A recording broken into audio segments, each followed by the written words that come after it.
हाँ जी, good afternoon. अच्छा, आपको लड्डू मिल गए? सर, है लड्डू बहुत अच्छे थे। तो ये आपको अक्सर मिले। हाँ, एक बार ही मिले। चलो एक बार और खिलाएंगे आपको। हाँ हाँ, एक और गाड़ी लेंगे तब और खिलाएंगे आपको। मतलब आपके लाडुओं के चक्कर में गाड़ी ले लूंगा अब। नहीं, सोडानी के लड्डू अच्छे आते हैं। ये हम बहुत पहले स्प्रिंग बोर्ड में जब मैं एडमिशन लिया था, तब हम थोड़े ही लोग हुआ करते। क्लास में 100-150 लोग होते। तो दिलीप सर को हम कभी यूं बोल देते महीने में कि सर लड्डू खाने हैं, तो सर वो सोडानी से लड्डू मंगा के दिया करते। तो तब से हमारे वो स्वाद लगा हुआ है। हालांकि बाद में तो बच्चे आप जैसे आने शुरू हुए, तो हम तो केवल सर को लड्डुओं का ही कहा करते थे। फिर आप जैसे बच्चों ने कहना शुरू किया कि सर भंडारा। तो आजकल तो सर की काफी महंगा पड़ता है, लंबा चौड़ा भंडारा ही हो जाता है।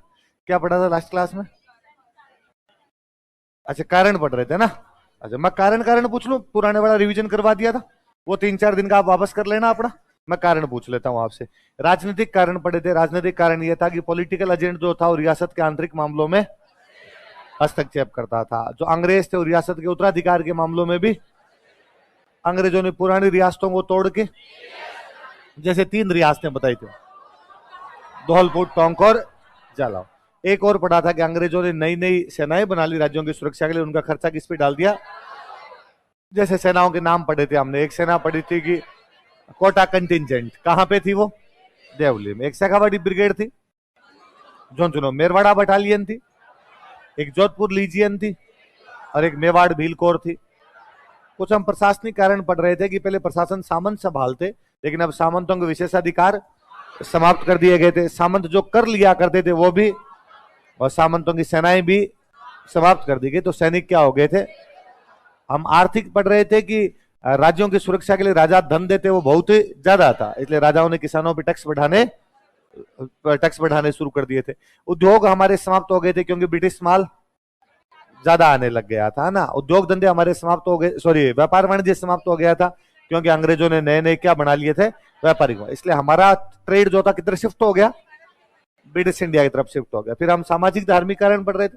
सामाजिक ये था कि अंग्रेजों ने हमारे सामाजिक रीति रिवाजों में, और धार्मिक ये था कि ईसाई मिशनरी जो थे उन्होंने हिंदू और इस्लाम धर्म का मजाक उड़ाना शुरू कर दिया। साहित्यिक कारण ये थे कि हमारे कुछ विद्वान थे जिन्होंने किताबें लिखी जिनमें कैसी भावनाएं थी? अंग्रेज विरोधी भावना। इससे देश में कौन सी भावना का संचार हुआ? राष्ट्रवाद। जैसे बांकीदास जी थे, उन्होंने क्या लिखा? आयो अंग्रेज मुल्क रो। सूर्यमल मिश्रण थे, वीर साथ से 2 नाम और बताए थे, राघो दास जी और गम। सैनिक इस वजह से परेशान थे कि अंग्रेज उनसे कौन सा भेदभाव करते थे? रेसिज्म हो रहा था, रेशियल डिस्क्रिमिनेशन हो रहा था। किन बातों को लेके? पद और वेतन। किस किस बात को लेके? पद और, यही पढ़ा था। चलो आगे बढ़ते। एक कारण और लिख लो, बाद में नई चीज पढ़ेंगे। लिख लो तात्कालिक कारण, इमीडिएट कोज। वैसे मैंने बता दिया था, शुरू किया तभी, लिख लेंगे अपने।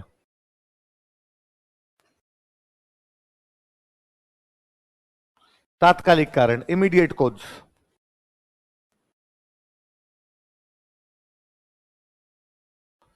तात्कालिक कारण, इमीडिएट कोज। मैंने बताया था आपको कि अंग्रेज भारत में एक बंदूक यूज में लिया करते, उस बंदूक का नाम था ब्राउन बेस। क्या नाम था? और अभी अभी अंग्रेज एक नई बंदूक यूज में लाना शुरू, एनफील्ड। कौन सी थी? और एनफील्ड के अंदर जो भी कारतूस यूज में लिए जाते वो कौन से कारतूस थे? चर्बी वाले कारतूस। कौन से थे? तो चर्बी वाले कारतूसों का प्रयोग किया जाता।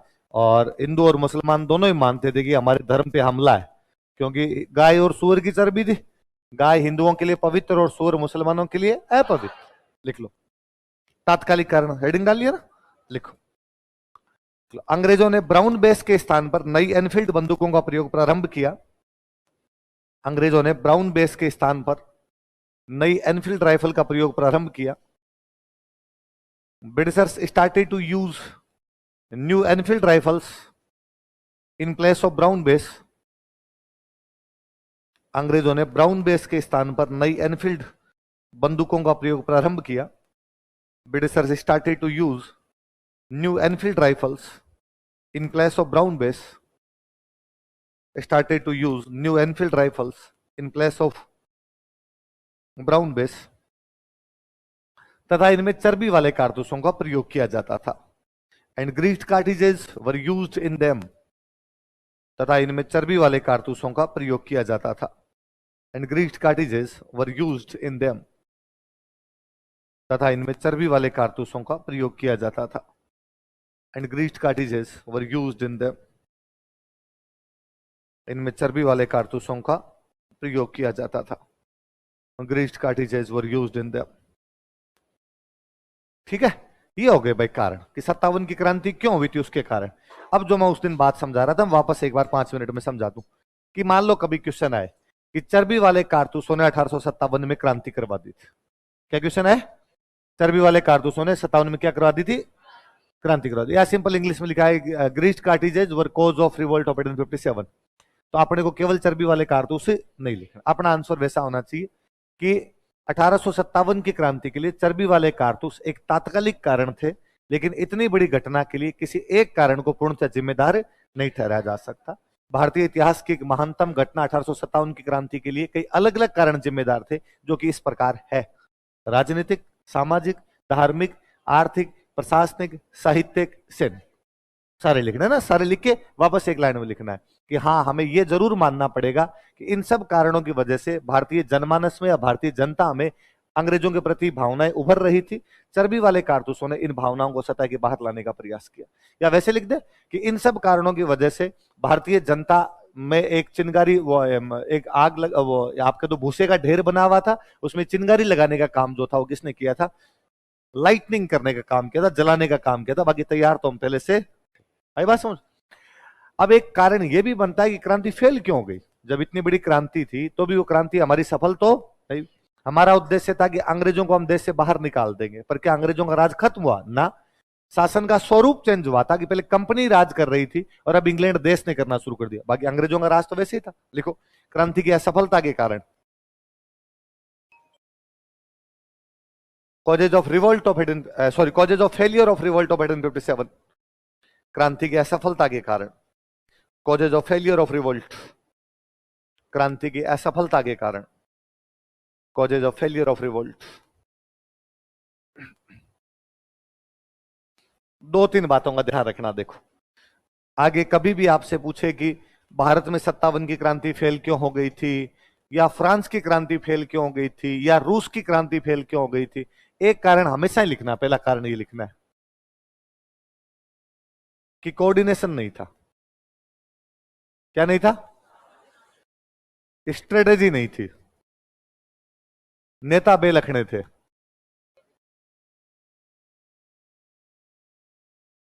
इन तीनों का अभाव था। किस किस का अभाव बताओ? देखिए, सामंजस्य, रणनीति और योग्य। स्वाभाविक सी बात है, सामंजस्य तो कहां दिख रहा है आपको कि नसीराबाद वाले क्रांति कर रहे 28 मई को, नीमच वाले कर रहे 3 जून को, एरिनपुरा वाले करे 21 अगस्त को, कोटा वाले करे 15 अक्टूबर। जब जिसके जी में मुंह उठा के क्रांति कर गए। ऐसे थोड़ी होती यार क्रांति, आप में कोई कोऑर्डिनेशन नहीं। आप देखो कि कुशाल सिंह चांपावत वाली 21 अगस्त से क्रांति शुरू हो गई, कोटा वाले कर रहे थे 15 अक्टूबर, एक ही टाइम में, आपस में कोई कॉन्टेक्ट नहीं। कोटा वाले करे हम हमारा देख लेंगे, तुम्हें सहायता की कोई भी आवश्यकता। इसका मतलब सामंजस्य तो आप में, रणनीति तो थी नहीं।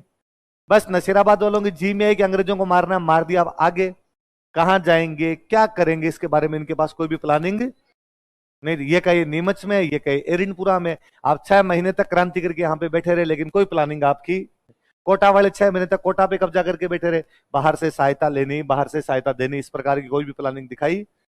योग्य नेतृत्व होता तो सफल हो ही जाते, योग्य नेतृत्व नहीं था, इसका मतलब सफल। तो जहां असफल हो वहां ये बातें लिखनी है, सीधी सी है। जहां सफल हो जाए वहां तो कह देते नेतृत्व अच्छा था, जहां सफल नहीं हो वहां कह देते नेतृत्व अच्छा नहीं था। लिखो, आपसी सामंजस्य, रणनीति तथा योग्य नेतृत्व का अभाव था। There were lack of internal coordination, strategy and capable leadership. आपसी सामंजस्य, रणनीति तथा योग्य नेतृत्व का अभाव था। There were internal coordination, there were lack of internal coordination, strategy and capable leadership. किस किस का अभाव था बताओ। देखिए, सामंजस्य, रणनीति और योग्य। अब अगले पॉइंट में अपने इसको एलिब्रेट करेंगे भाई कैसे सामंजस्य नहीं था। तो अभी मैंने बताया कि अलग अलग स्थानों पर क्रांति अलग अलग दिन हुई, इसलिए अंग्रेजों को दबाने का मौका मिल गया। नसीराबाद में भी नसीराबाद की क्रांति दबा लो, नीमच में भी नीमच की दबा लो, कोटा में भी तब कोटा की दबा लो, और एरनपुरा की भी तब एरनपुरा। आप मान लो ये चारों एक साथ कर जाते तो अंग्रेज कहां देखते, एरनपुरा देखते, कोटा देखते, नसीराबाद देखते या नीमच। तो अंग्रेजों को क्रांति दबाने का टाइम है। और ये पूरे भारत में दिखाई देता है। झांसी की रानी क्रांति अलग कर रही थी, नाना साहब अलग कर रहे थे, बेगम हजरत महल अलग कर रही थी, इनमें आपस में किसी भी प्रकार का कोऑर्डिनेशन नहीं था। लिख लो दूसरा, लिख लो कारण। अलग अलग स्थानों पर अलग अलग समय में क्रांति हुई थी। Revolt took place on different places in different times. Revolt took place on different places in different times. अलग अलग स्थानों पर अलग अलग समय में क्रांति हुई थी। अलग अलग स्थानों पर अलग अलग समय में क्रांति हुई थी। Revolt took place on different places in different times. अतः अंग्रेजों को क्रांति दबाने का पर्याप्त मौका मिल गया था। अतः अंग्रेजों को क्रांति दबाने का पर्याप्त मौका मिल गया था। So Britishers got enough time to suppress revolt. So Britishers got enough time to suppress revolt. अतः अंग्रेजों को क्रांति दबाने का पर्याप्त मौका मिल गया था। So Britishers got enough time to suppress revolt. अंग्रेजों को क्रांति दबाने का पर्याप्त मौका। आगे समझ में। तो भाई सामंजस्य रणनीति तो नहीं है। सामंजस्य होता तो एक साथ कर लेते, रणनीति भी होती तो एक डेट होती, कोई तय डेट होती, एक साथ करते लोग। नेतृत्व है। भारत में दो बड़े नेता थे क्रांति के। एक है बहादुर शाह जफर। कौन है? मुगल बादशाह था। एक थे नाना साहब पेशवा। भाई भारत की दो बड़ी शक्तियां हुआ करती थी, एक तो मुगल और एक कौन? मराठों में तो क्या होता था? पेशवा। और मुगलों में क्या हुआ करता था? बादशाह। तो इन दिनों पेशवा तो कौन थे अपने? नाना साहब। और बादशाह कौन था अपना? बहादुर शाह जफर। और इन दोनों ने क्रांति की अंग्रेजों के खिलाफ, लेकिन इन दोनों ने राजस्थान वालों के साथ कोई कांटेक्ट नहीं किया। भाई ये दोनों क्रांति कर रहे थे तो राजस्थान के राजाओं को लेटर लिख के पूछ तो सकते थे, यार तुम्हारा क्या प्लान है? हम कर रहे हैं, यार सारे देश वाले मिलके एक साथ करते हैं, अपना राज करेंगे, अपने दूसरे देश का राज क्यों होने थे? लेकिन इन्होंने राजस्थान से ऐसा कोई भी कॉन्टेक्ट। उल्टा बहादुर शाह जफर ने लेटर भेजे, यूपी बिहार दिल्ली के आसपास के कई जगह उसने लेटर भेजे, लेकिन राजस्थान वालों के पास ऐसा कोई भी लेटर उनका नहीं है। देखो, क्रांति के बड़े नेताओं मुगल बादशाह बहादुर शाह जफर तथा पेशवा नाना साहब ने, क्रांति के बड़े नेताओं मुगल बादशाह बहादुर शाह जफर तथा पेशवा नाना साहब ने, मुगल एम्परर बहादुर शाह जफर एंड पेशवा नाना साहब, reputed leaders of revolt. Mughal emperor Bahadur Shah Zafar and Peshwa नाना साहब, रेपुटेड लीडर्स ऑफ रिवोल्ट। क्रांति के बड़े नेताओं मुगल बादशाह बहादुर शाह जफर तथा पेशवा नाना साहब ने, मुगल एम्परर बहादुर शाह जफर एंड पेशवा नाना साहब, reputed leaders of revolt. Peshwa नाना साहब ने राजस्थान के विद्रोहियों से किसी प्रकार का कोई संपर्क स्थापित नहीं किया। मतलब उन नेताओं से भी, कुशाल सिंह चंपावत और इनसे भी कोई कांटेक्ट नहीं किया। राजस्थान के विद्रोहियों से किसी प्रकार का कोई संपर्क स्थापित नहीं किया। Did not establish such any contact with rebels of Rajasthan. Did not establish such any contact with rebels of Rajasthan. Rajasthan के विद्रोहियों से कोई संपर्क स्थापित नहीं किया। Did not establish such any contact with rebels of Rajasthan. Rajasthan के विद्रोहियों से कोई संपर्क स्थापित है। आप ये भी कह सकते हैं कि सर मान लिया आपकी बात, बहादुर शाह जफर और नाना साहब ने तो नहीं किया, त्याता टोपे तो आया था बापड़ा, है ना? तो कौन से अपने वालों ने छठ की चौदस कर दी? त्याता टोपे का साथ भी तो अपने वालों ने नहीं दिया था। पर हम कहते हैं साहब त्याता टोपे बहुत लेट आया था, और त्याता टोपे आया था ना तब तक पूरे भारत में क्रांति दब गई थी। इसलिए अंग्रेजों का फोकस केवल एक आदमी पे था, त्याता टोपे। और अपने वाले इतने मूर्ख नहीं थे कि जब दिख ही रहा था कि अब कुछ भी नहीं किया जा सकता तो त्याता टोपे का साथ देते। ये वो मारवाड़ी वाला जोक है कि कोई बच्चा खेल रहा था, क्रिकेट खेल रहा था, और उसने बॉल शॉट मारा और पड़ोसियों के घर का शीशा तोड़ दिया। पड़ोसी आए और आके कहा यार आपके बेटे ने हमारा शीशा तोड़ दिया। तो उनका पागल है बच्चा, तोड़ दिया होगा यार। तो उनका खुद वाले घर का तो नहीं तोड़ता आपको, उनका इतना पागल थोड़ी है।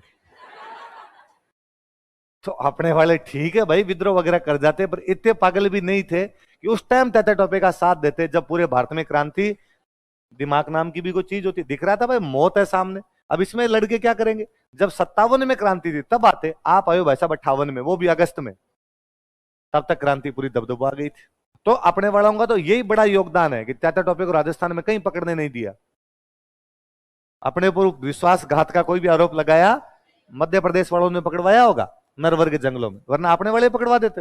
यहाँ रुक रहा था ना कोई, जाके अंग्रेजों का देता साहब ये रहा लो, तुम इसको ढूंढ रहे थे क्या, पकड़ो। पर अपने वालों ने हमेशा भगाया ही है, तो भाई निकल रहे, पार नहीं पड़ेगी, यहां से निकल जा। 2 बार यहाँ पे आके गया था, अपने वालों ने किसी ने पकड़वाया। लिखो, तात्या टोपे का आगमन राजस्थान में बहुत देरी से हुआ था। Arrival of Tatya Tope was very late in Rajasthan. Tatya Tope का आगमन राजस्थान में बहुत देरी से हुआ था। Arrival of Tatya Tope was very late in Rajasthan. Tatya Tope का आगमन राजस्थान में बहुत देरी से हुआ था। Arrival of Tatya Tope was very late in Rajasthan.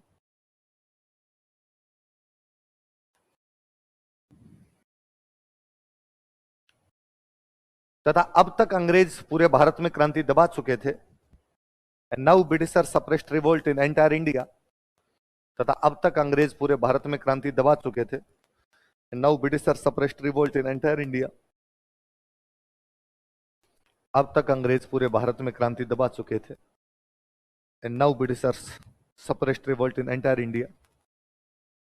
अतः उन्होंने अपना पूरा ध्यान तात्या टोपे पर लगा दिया था। So they completely concentrate on Tatya Tope. अतः उन्होंने अपना पूरा ध्यान तात्या टोपे पर लगा दिया था। सो दे कंप्लीटली कंसंट्रेटेड या फोकस्ड ऑन तात्या टोपे। अतः उन्होंने अपना पूरा ध्यान तात्या टोपे पर लगा दिया था। सो दे कंप्लीटली कंसंट्रेटेड या completely focused on Tatya Tope. सवाल यह भी बनता है कि हम बहादुर शाह जफर, नाना साहब या तात्या टोपे का साथ ही क्यों मांग रहे थे। हमारे यहाँ के लोगों ने नेतृत्व क्यों नहीं किया। हमारे यहाँ के लोग नेता बन जाते तो नेता कौन बन सकते थे, राजा बन सकते थे। लेकिन राजा हमारे सारे के सारे किसके समर्थक थे, अंग्रेजों के। इसलिए इनके उनके अंदर से कोई भी लीडरशिप निकल के नहीं है। देख लो, राजस्थान के राजा महाराजाओं ने अंग्रेजों का साथ दिया। Kings of Rajasthan supported Britishers. Rajasthan के राजा महाराजाओं ने अंग्रेजों का साथ दिया। Kings of Rajasthan supported Britishers. Rajasthan के राजा महाराजाओं ने अंग्रेजों का साथ दिया। Kings of Rajasthan supported Britishers. हम ये भी कह सकते हैं कि सर राजा नहीं, राजा अंग्रेजों के समर्थन में चले गए। जनता, जनता तो अंग्रेजों के विरोध में थी। जनता के अंदर से कोई नेता निकल के आ जाते। हाँ, कोशिश भी की होगी किसी ने, जनता ने नेता बनने की। पर अंग्रेजों ने जहां जहां क्रांति दबाई थी वहां बहुत क्रूरता से दबाई थी उन्होंने क्रांति, कि वह फांसी पे लटका देना, है ना, उस टाइप के बड़े जोरदार काम किए थे उन्होंने। तो मान लो मेरे जैसे किसी के जी में भी आई कि मैं बाहर जाके क्रांति करता हूं, फिर बाहर निकल के मैंने देखा कि 2 लटके में, तो मैंने कहा नहीं नहीं, मेरे मुंह से निकल गई, मैं ऐसा कोई भी काम है नहीं करूंगा भाई साहब। तो क्रांति थी बुरी दबाई थी कि आम जनता क्रांति में शामिल होने की हिम्मत नहीं कर पाई थी। लिखो, अंग्रेजों ने अत्यधिक क्रूरता से क्रांति को कुचला था। अंग्रेजों ने अत्यधिक क्रूरता से क्रांति को कुचला था। Britishers brutally suppressed revolt. Britishers brutally suppressed revolt. अंग्रेजों ने अत्यधिक क्रूरता से क्रांति को कुचला था। Britishers brutally suppressed revolt. अतः आम जनता क्रांति में शामिल होने की हिम्मत नहीं कर सकी। अतः आम जनता, सो कॉमन पीपल, अतः आम जनता क्रांति में शामिल होने की हिम्मत नहीं कर सकी। Could not dare to join revolt. Could not dare to join revolt. इतना डेयर वो दिखा नहीं पाए कि ज्वाइन कर लेते रिवोल्ट को। Could not dare to join revolt. आम जनता क्रांति में शामिल होने की हिम्मत नहीं कर सकी। Common people could not dare to join revolt. एक बड़ी कमी जो अपने यहां विद्रोहियों की रही, जैसे भी थे पर कुछ नेता तो आए थे सामने, उनकी एक बड़ी कमी ये रही कि उन्होंने अजमेर पर कब्जा करने का कोई प्रयास नहीं किया। आप सारे दिल्ली की तरफ भागते रहे। यदि अजमेर पे कब्जा कर लेते तो नसीराबाद वाले यदि उस दिन अजमेर पे कब्जा कर लेते तो अपने राजस्थान वाले राजा तैयार बैठे थे अंग्रेजों के खिलाफ खड़े होने के लिए। और नसीराबाद वालों ने कब्जा किया नहीं, अजमेर हमेशा खुला रहा। अजमेर खुला रहा इसलिए अंग्रेजों को अपनी सेना इधर उधर भेजने में कोई भी दिक्कत है। सेंटर हमेशा खुला रहेगा तो सारे डिसीजन लिए जा सकेंगे। यदि सेंटर ही बंद कर दिया जाता, डिसीजन कहां से लेते? फिर सेना आती दिल्ली से, सेना आती बॉम्बे से, सेना आती कलकत्ता से। वो सेना आती तब तक कुछ ना कुछ किया जा सकता था। अब तो ब्यावर में क्रांति कहां हो? अजमेर के अंदर तो मेरवाड़ा बटालियन खुद ही खड़ी है। तो ब्यावर वाला हूं लगता है अपनी बटालियन तो खुद ही वहां क्या करेंगे क्रांति करके। या नसीराबाद वाले, नीमच वाले, कोई भी जो थे वो क्रांति कर भी रहे थे तो उनकी क्रांतियां हाथों हाथ दब रही थी। क्यों? क्योंकि सेना कहां से जा रही थी? अजमेर। यदि अजमेर बंद कर दिया जाता तो अंग्रेजों को इतने मौके नहीं। लिख लो अगला। विद्रोहियों ने अजमेर पर कब्जा करने का प्रयास नहीं किया था। Rebels did not try to capture Ajmer. विद्रोहियों ने अजमेर पर कब्जा करने का प्रयास नहीं किया था। Rebels did not try to capture Ajmer. विद्रोहियों ने अजमेर पर कब्जा करने का प्रयास नहीं किया था। Rebels did not try to capture Ajmer. Ajmer पर कब्जा करने का प्रयास नहीं किया था। Did not try to capture Ajmer. फिर दो चीजें और देखो हमेशा लिखनी है अपने को। जब भी अपनी हार और दूसरों की जीत तो हमेशा बताने कि हमारे हथियार कमजोर थे, हमारे पास हथियार अच्छे और हमारे पास सेनापति भी अच्छे। भाई जो जीत गए उनको कह दो कि उनके हथियार अच्छे थे, जो जीत गए उनको कह दो कि उनके सेनापति भी क्या थे, अच्छे। तब हम कह सकते हैं कि अंग्रेजों के पास भाई अच्छी अच्छी बंदूकें थी, हमारे वाले तो कोई भाले से लड़ रहा था और कोई लठ से लड़ रहा था, बेलन चिमटा जो हाथ में है उसी से लड़ लिया। ढंग के हथियार हमारे पास में तो थे। फिर हमारे यहाँ तो जनता के अंदर से बन रहे, जैसे भाई लाला हरदयाल, वो जयदयाल है, तो जयदयाल कोई सैनिक तो था नहीं, वकील था, वो लड़ लिया। अंग्रेजों के तो जीते कमांडर लड़ने के लिए आ रहे थे, वो वेल ट्रेन्ड कमांडर थे, इधर युद्धों में गए हुए थे। अपने तो इकट्ठे किए तो आ जाओ आ जाओ लड़ेंगे लड़ेंगे, तो कोई बाटा लेके भाग रहा था और कोई कुछ ही लेके भाग रहा था। लिखो, अंग्रेजों के पास विद्रोहियों की तुलना में अत्याधुनिक हथियार थे। Britisher side modern weapons than rebels. अंग्रेजों के पास विद्रोहियों की तुलना में अत्याधुनिक हथियार थे। Britisher side modern weapons than rebels. अंग्रेजों के पास विद्रोहियों की तुलना में अत्याधुनिक हथियार थे। Britisher side modern weapons than rebels. अंग्रेजों के पास विद्रोहियों की तुलना में अत्याधुनिक हथियार थे। Britisher side modern weapons than rebels. अगला एक लास्ट लाइन और लिख लो अपने। अगला पॉइंट लिखो, कितने पॉइंट हो गए? 9वां लिख लो। अंग्रेजों के पास विद्रोहियों की तुलना में अच्छे सेनापति थे। Britisher side capable commanders than rebels. अंग्रेजों के पास विद्रोहियों की तुलना में अच्छे सेनापति थे। Britisher side capable commanders than rebels. अंग्रेजों के पास विद्रोहियों की तुलना में अच्छे सेनापति थे। Britisher side capable commanders than rebels. विद्रोहियों की तुलना में अच्छे सेनापति थे। आगे बात समझे? तो नीचे वाली दो बात तो आप यूं मान लो कि ऊपर वाली में हम ये लिख रहे थे हम क्यों हारे क्यों हारे क्यों हारे, नीचे वाली में जो है कि अंग्रेज क्यों जीते। तो अंग्रेज क्यों जीते? क्योंकि उनके हथियार अच्छे। अंग्रेज क्यों जीते? क्योंकि उनके सेनापति अच्छे। हम क्यों हारे? क्योंकि हमने अजमेर पे कब्जा नहीं। आम जनता क्रांति में शामिल होने का जज्बा जितना होना चाहिए था उतना नहीं हुआ। राजा महाराजा अंग्रेजों के दोस्त, अपना नेतृत्व तो आया नहीं।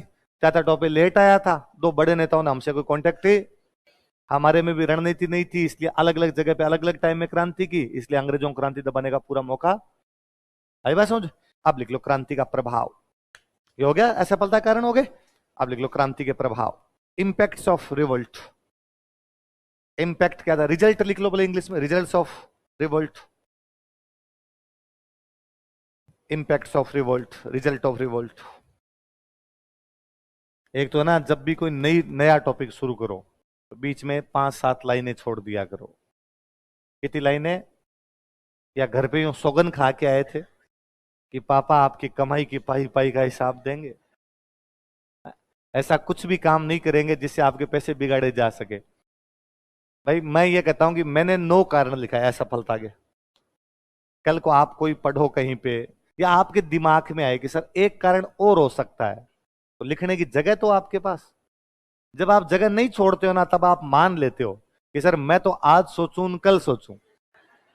आपने 9 लिखा दिए, भली हो आपकी, मैं ये सीधे सीधे याद कर लूंगा। आप अपने आगे बढ़ने की तमाम संभावनाएं समाप्त कर देते हैं। क्योंकि मैं हमेशा कहता हूं कि स्टूडेंट टीचर से हमेशा ज्यादा इंटेलिजेंट हो जाता है थोड़े दिनों में। क्योंकि मैं पिछले 10 सालों से पढ़ा ही रहा हूं, नया पढ़ने का तो मौका मिलता नहीं, हालांकि फिर भी मैं नई चीजें पढ़ ही लेता हूं थोड़ी बहुत, पर फिर भी जितना आप पढ़ सकते हो नया, उतना पढ़ने का मुझे मौका। तो मेरे दिमाग में फिक्स हो गई चीजें, ये चीजें ऐसे ऐसे बतानी है, पार पड़ रही है, दुकानदारी चल रही है, इसलिए पढ़ा रहा हूं मैं। आपके दिमाग में यार कोई नया पॉइंट आए तो आपके पास लिखने की जगह तो, पर आप कहते हो सर हमें पक्का भरोसा है कि हमारे दिमाग में नहीं आएगा। चलो ठीक। अच्छा, किसी भी घटना से पहले होने वाली सारी घटनाएं कारण होती है, किसी भी घटना के बाद में होने वाली सारी घटनाएं परिणाम। 57 से पहले जो भी हुआ था वो 57 की क्रांति का कारण है, 57 के बाद जो कुछ भी हुआ वो 57 की क्रांति का परिणाम, प्रभाव, महत्व है, ये सब एक ही चीज। इंपैक्ट को, कॉन्सिक्वेंस को, रिजल्ट को, इनमें कोई भी फर्क है। मैं कई बार लिखवा देता हूं 57 की क्रांति का परिणाम बताओ, फिर स्टूडेंट आकर कहता है सर महत्व पूछ ले तो सेम बात है, सर प्रभाव पूछ ले तो वही बात है, आगे बस सुन एक ही बात। अब नॉर्मल सा अब तक की जो बातें आपने उनके आधार पर बताओ कि क्रांति जब हुई थी तो राजा महाराजाओं ने अंग्रेजों का साथ दिया, विरोध किया? साथ दिया। तो अंग्रेजों के एक बात बहुत अच्छी सी समझ में आई, क्या आप एक नोटिस करो, 57 की क्रांति करने वाला भी राजा थे और दबाने वाले भी राजा। ये 57 की क्रांति किसने की? कि बहादुर शाह जफर, झांसी की रानी लक्ष्मीबाई, नाना साहब, बेगम हजरत महल, कुंवर सिंह, ये सारे आम जनता थी क्या? नहीं, ये सारे के सारे कौन थे? राजा। अच्छा, क्यों क्रांति की? क्योंकि अंग्रेजों ने इनके साथ छेड़खानियां की। जैसे अंग्रेजों ने नाना साहब को कहा कि हम आपकी पेंशन बंद कर देंगे, अंग्रेजों ने झांसी की रानी लक्ष्मीबाई को कहा कि तुम्हें हम बेटा गोद, अंग्रेजों ने बेगम हजरत महल को कहा कि हम तेरे पति को गिरफ्तार करेंगे, गिरफ्तार कर ही लिया वाजिद अली शाह को।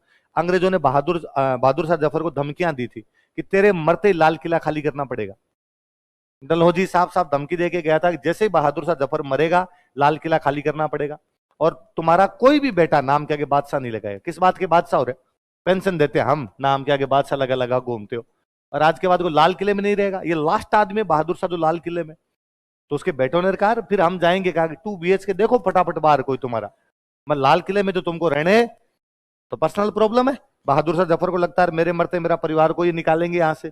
झांसी की रानी को पता है कि मेरे को बेटा गोद लेने नहीं देंगे। बेगम हजरत महल को लगता है कि उसके पति को गिरफ्तार कर लिया। पेशवा साहब को लगता है कि मेरी पेंशन इन्होंने बंद। तो अंग्रेजों के कुछ प्रॉब्लम थी, सॉरी राजाओं के अंग्रेजों के कुछ प्रॉब्लम थी, इसलिए राजाओं ने क्या कर दी? क्रांति। पर राजाओं ने ही क्रांति दबाई। राजस्थान के सारे राजा अंग्रेजों के साथ, पंजाब के सारे राजा अंग्रेजों के साथ, साउथ के सारे राजा अंग्रेजों के साथ। तो अंग्रेजों की एक बात समझ में आई कि इसका मतलब एक है कि राजाओं से कोई पंगा नहीं लेना। भारत में यदि अपने को सफल होना है तो राजाओं के साथ कोई भी पंगा। इसलिए 57 की क्रांति के बाद अंग्रेजों ने राजाओं के साथ पंगे लेने बंद कर दिए। पहले क्या करते अंग्रेज, यदि कहीं पे बेलखना राजा होता अंग्रेज हटा देते, हट दूसरे को बनाएंगे। अब अंग्रेजों ने कहा अब जो है वो यही है, इसको हटाएंगे, जनता नाराज होती है। भाई वाजिद अली शाह ढाप के बेलखना था, मतलब उससे बेलखना मैंने कोई राजा नहीं देखा होगा। हालांकि अपनी किताबों में उसकी खूब तारीफें हैं, पर मुझे समझ ही नहीं आया कि यार काय का लखन थे, उसमें कोई लखन थे ही नहीं।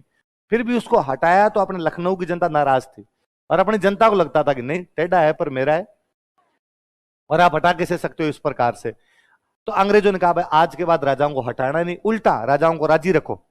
इसलिए 57 की क्रांति के बाद जयपुर के राजा राम सिंह सेकंड का सितारे हिंद, करौली के राजा मदन पाल को कहा 17 तोपों की, है ना, बीकानेर राजा सरदार सिंह को कहा कि टीबी परगने की 41। तो राजाओं के, अंग्रेजों के व्यवहार में चेंज आ गया, और क्रांति के बाद राजाओं को क्या किया गया? सम्मानित किया गया। याद रहेगी बात है, लिखो। क्रांति के दौरान ड्यूरिंग रिवोल्ट, क्रांति के दौरान ड्यूरिंग रिवोल्ट, क्रांति के दौरान ड्यूरिंग रिवोल्ट राजाओं ने अंग्रेजों का सहयोग किया था। किंग सपोर्टेड ब्रिटिशर्स, राजाओं ने अंग्रेजों का सहयोग किया था। किंग सपोर्टेड ब्रिटिशर्स, राजाओं ने अंग्रेजों का सहयोग किया था। किंग सपोर्टेड ब्रिटिशर्स, इसी में कंटिन्यू करना। अतः क्रांति के बाद, सो आफ्टर रिवोल्ट, अतः क्रांति के बाद, सो आफ्टर रिवोल्ट राजाओं को सम्मानित किया गया था। किंग्स फॉर ऑनर्ड, ऑनर दिए गए उनको, रिवॉर्डेड, रिवॉर्ड दिए गए, कुछ लिख लो। राजाओं को सम्मानित किया गया था। किंग्स वर ऑनर्ड।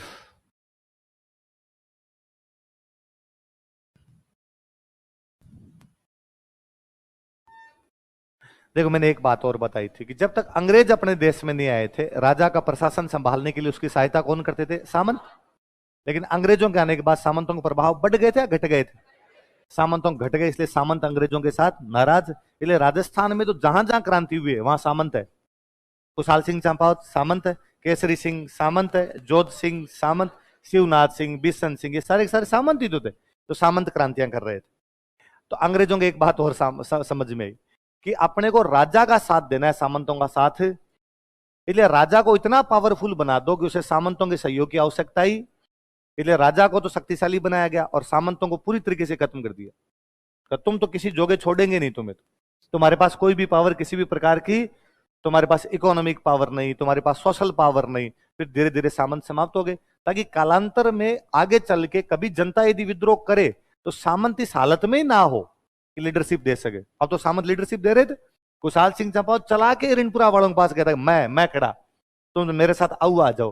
कहा आप रखो ही मत, इसकी सेना पूरी खत्म करो रे, इसके हथियार पूरे छीन लो, तो आगे यदि क्रांति होगी भी और इसके मन में भी आएगा कि मुझे क्रांति करनी है, पर करेगा कैसे? तो सामंतों को क्या बना दिया गया? शक्तिहीन, प्रभावहीन बना दिया गया। लिखो, क्रांति के दौरान ड्यूरिंग रिवोल्ट, क्रांति के दौरान ड्यूरिंग रिवोल्ट सामंतों ने विद्रोहियों का साथ दिया था। फ्यूडल लॉर्ड्स सपोर्टेड रिबेल्स, सामंतों ने विद्रोहियों का साथ दिया था। फ्यूडल लॉर्ड्स सपोर्टेड रिबेल्स, सामंतों ने विद्रोहियों का साथ दिया था। Feudal Lord's supported rebels. अतः क्रांति के बाद आफ्टर रिवोल्ट, अतः क्रांति के बाद आफ्टर रिवोल्ट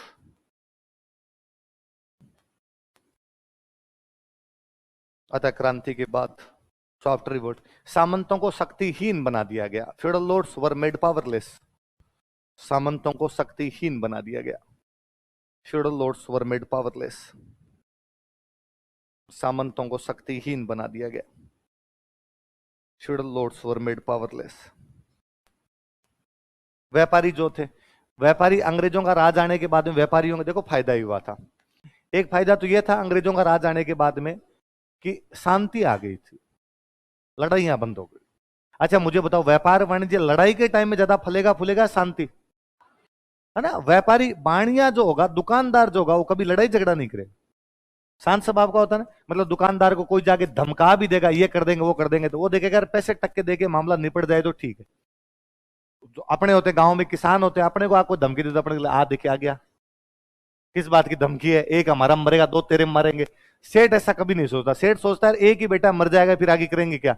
तो सेठ ऐसी कोई लड़ाई वड़ाई नहीं करता। और इकोनॉमी वाले विजय सर एक दिन यूं सुना रहे थे कि महाराष्ट्र साइड में वहां गुंडे टाइप के लोग थोड़े ज्यादा होते हैं, तो ये जब आती गणेश चतुर्थी आ गई है ना, कृष्ण जन्माष्टमी आ गई, तो कोई मोहल्ले का चवन्ना गुंडा टाइप का जो आदमी होता है वो सेठ को जाके कहता है, गला चंदा भाई चंदा, 100 रुपए दो, इस बार ये करना वो करना है। तो क्या अपने मारवाड़ी जीते ही है ना सेठ, वो उनकी तरफ देखते भी नहीं कि जैसे कोई चवन्ना गया और किसी चवन्ने ने जागा चंदा देना पड़ेगा 100 रुपए, वो बिना उसकी तरफ देखे मुनीम को कहता है 120 दे दे, निकल 5 मिनट में निकल यहां से, क्योंकि तू यहां खड़ा रहेगा तो महिलाएं आती है, बच्चे आते हैं, उनको अजीब लगेगा कि यार ऐसे चवन्ने दुकान पर खड़े रहते हैं, मेरी दुकानदारी मारी जाएगी। और तू चला जाएगा, भले ही 120 रुपए लेके चला जाएगा, मेरी दुकान पे ग्राहक आते रहेंगे, मेरे ग्राहकी पे कोई भी फर्क पड़ना, तेरे 120 रुपए से जो 120 रुपए लेने वाला है उसकी जिंदगी में वही रहेगी, हमेशा 120 रुपए ले लेके टाइम पास करेगा, और जो देने वाला होता है उसकी कभी भी इन चीजों की कमी नहीं है। तो सेठ हमेशा इन मामले में होशियार रहते हैं कि सेठ हमेशा शांति का साथ देते हैं। अंग्रेज शांति लाए थे, इसलिए 57 की क्रांति में सेठों ने सबने किसका साथ दिया? अंग्रेज खुद बाणिये थे, अंग्रेज भी जानते थे कि बिना व्यापारियों के हमारी पार, लोकल व्यापार तो यही करेंगे ना, इनके बिना कौन करेगा, इसलिए बाणियों को खूब प्रोटेक्शन दिया गया। अंग्रेजों ने कहा तुम आराम से बिजनेस करो, तुम्हें किसी प्रकार की चिंता करने की आवश्यकता, तुम्हें कोई तंग करे हम बैठे, तुम्हारा माल बंदरगाह तक पहुंचाना है ये ट्रेन रही, बंदरगाह से माल यहां तक लाना है ये ट्रेन रही, तुम तो लेके आओ आराम से। तो व्यापारियों को सुविधाएं दी गई, क्योंकि व्यापारियों ने किसका साथ दिया था? देखो, क्रांति के दौरान ड्यूरिंग रिवोल्ट व्यापारियों ने अंग्रेजों का साथ दिया था। ट्रेडर्स सपोर्टेड रिबेल्स, ब्रिटिशर्स, व्यापारियों ने अंग्रेजों का साथ दिया था। ट्रेडर्स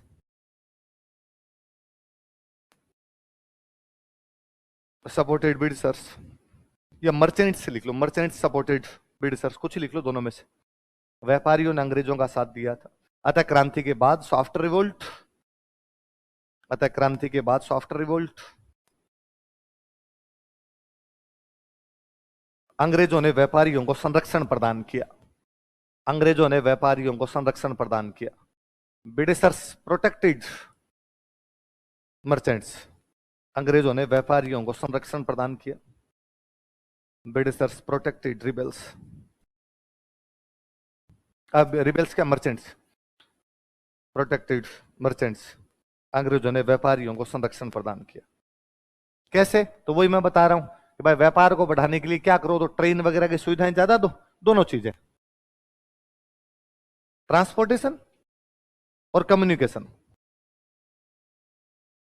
यातायात और, तो यातायात और संचार के साधन अंग्रेजों ने खूब बढ़ाए। दो कारण थे देखो, ये तो 57 की क्रांति में अंग्रेजों को एक बड़ी प्रॉब्लम आई थी। भारत में ट्रेन आई थी 1853 में, 1853। कब आई थी ट्रेन? पहली ट्रेन बॉम्बे से थाने के बीच कब चलाई गई थी? 1853। 57 में क्रांति हो गई, 4 साल का टाइम मिला, ट्रेन वगैरह ज्यादा थी नहीं। तो अंग्रेजों को एक जोर ये आया कि आज क्रांति होगी कानपुर, कल क्रांति होगी लखनऊ, इसलिए सेना एक जगह से दूसरी जगह भेजे कैसे? अपने रास्ते इतने अच्छे नहीं थे, ट्रेन यहां पर थी नहीं, इसलिए अब कानपुर से लखनऊ को सेना जाने में टाइम लगेगा, और जब तक सेना वहां नहीं पहुंचेगी तब तक लखनऊ में थोड़ी बहुत तोड़ फोड़ तो हो ही जाएगी। तो अंग्रेजों के एक दिमाग में आई कि आइंदा से यदि क्रांति हो भी जाए तो अपने पास इतना अच्छा सिस्टम मैकेनिज्म होना चाहिए कि एक दिन में दबा दें, 2 दिन में दबा दें, ताकि सेना पंजाब से सिक्किम भी भेजनी पड़े तो फटाफट ट्रेन में जाए, सेना को यदि बॉम्बे से कलकत्ता भी भेजना पड़े तो फटाफट ट्रेन से चली जाए। इसलिए उन्होंने ट्रेन का खूब विकास किया था। आप ये देख लो कि अंग्रेज जब भारत से गए थे ना, तो भारत में 45,000 किलोमीटर रेलवे था। कितना रेलवे था? 45,000 किलोमीटर रेलवे कौन बिछा के गए थे? आप जानते हैं अब भारत में कितना रेलवे? 60,000 किलोमीटर। अब कितना है?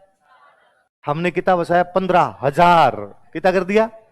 अंग्रेज 45 थोड़ा सा करके गए थे, हमने कितना कर दिया? 15,000, इतना कर दिया हमने।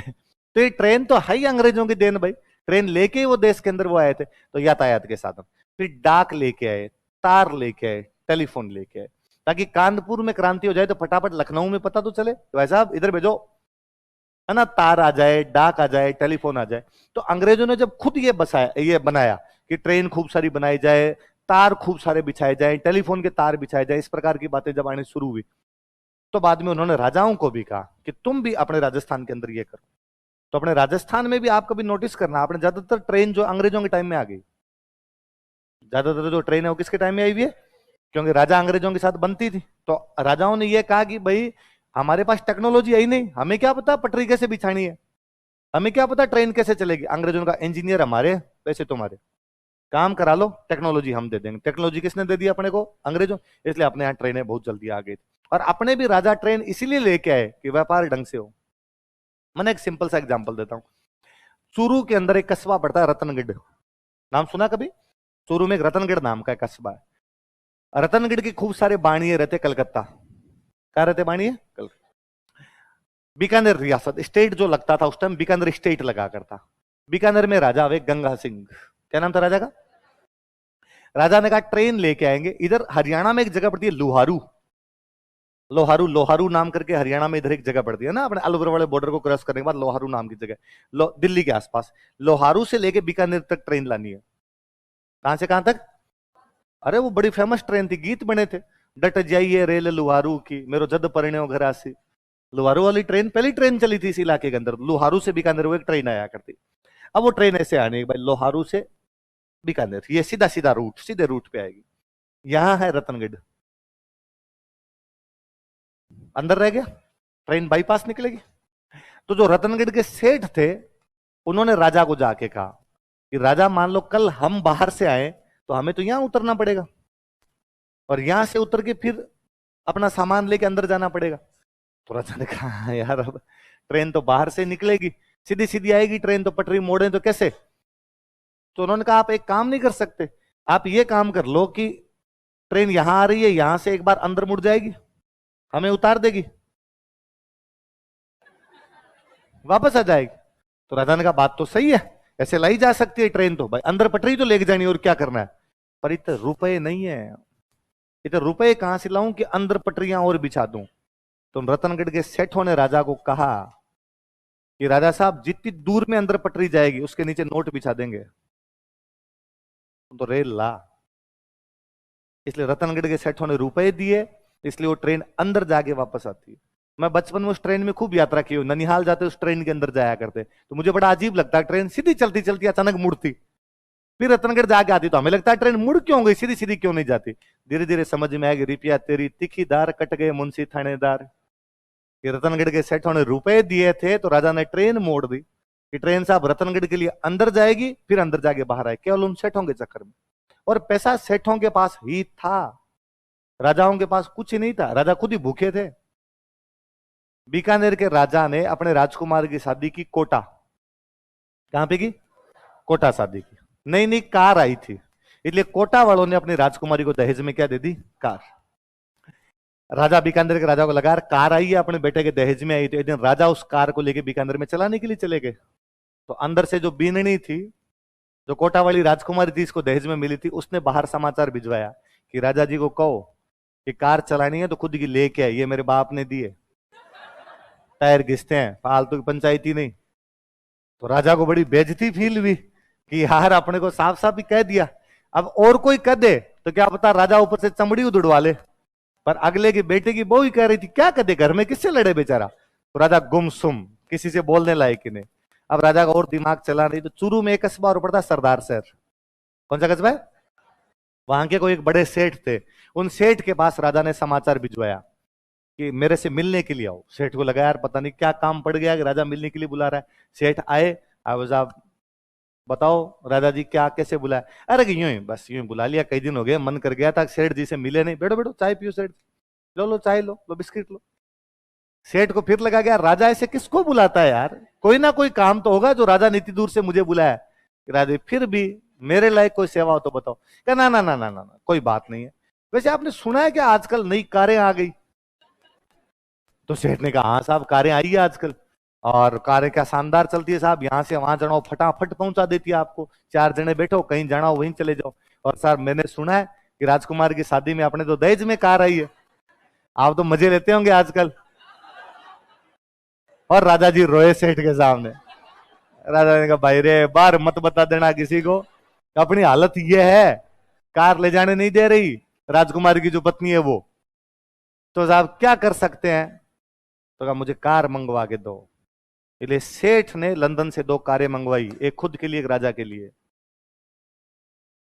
पैसा एक ही चीज में है, बिजनेस, इसके अलावा और कहीं भी पैसा।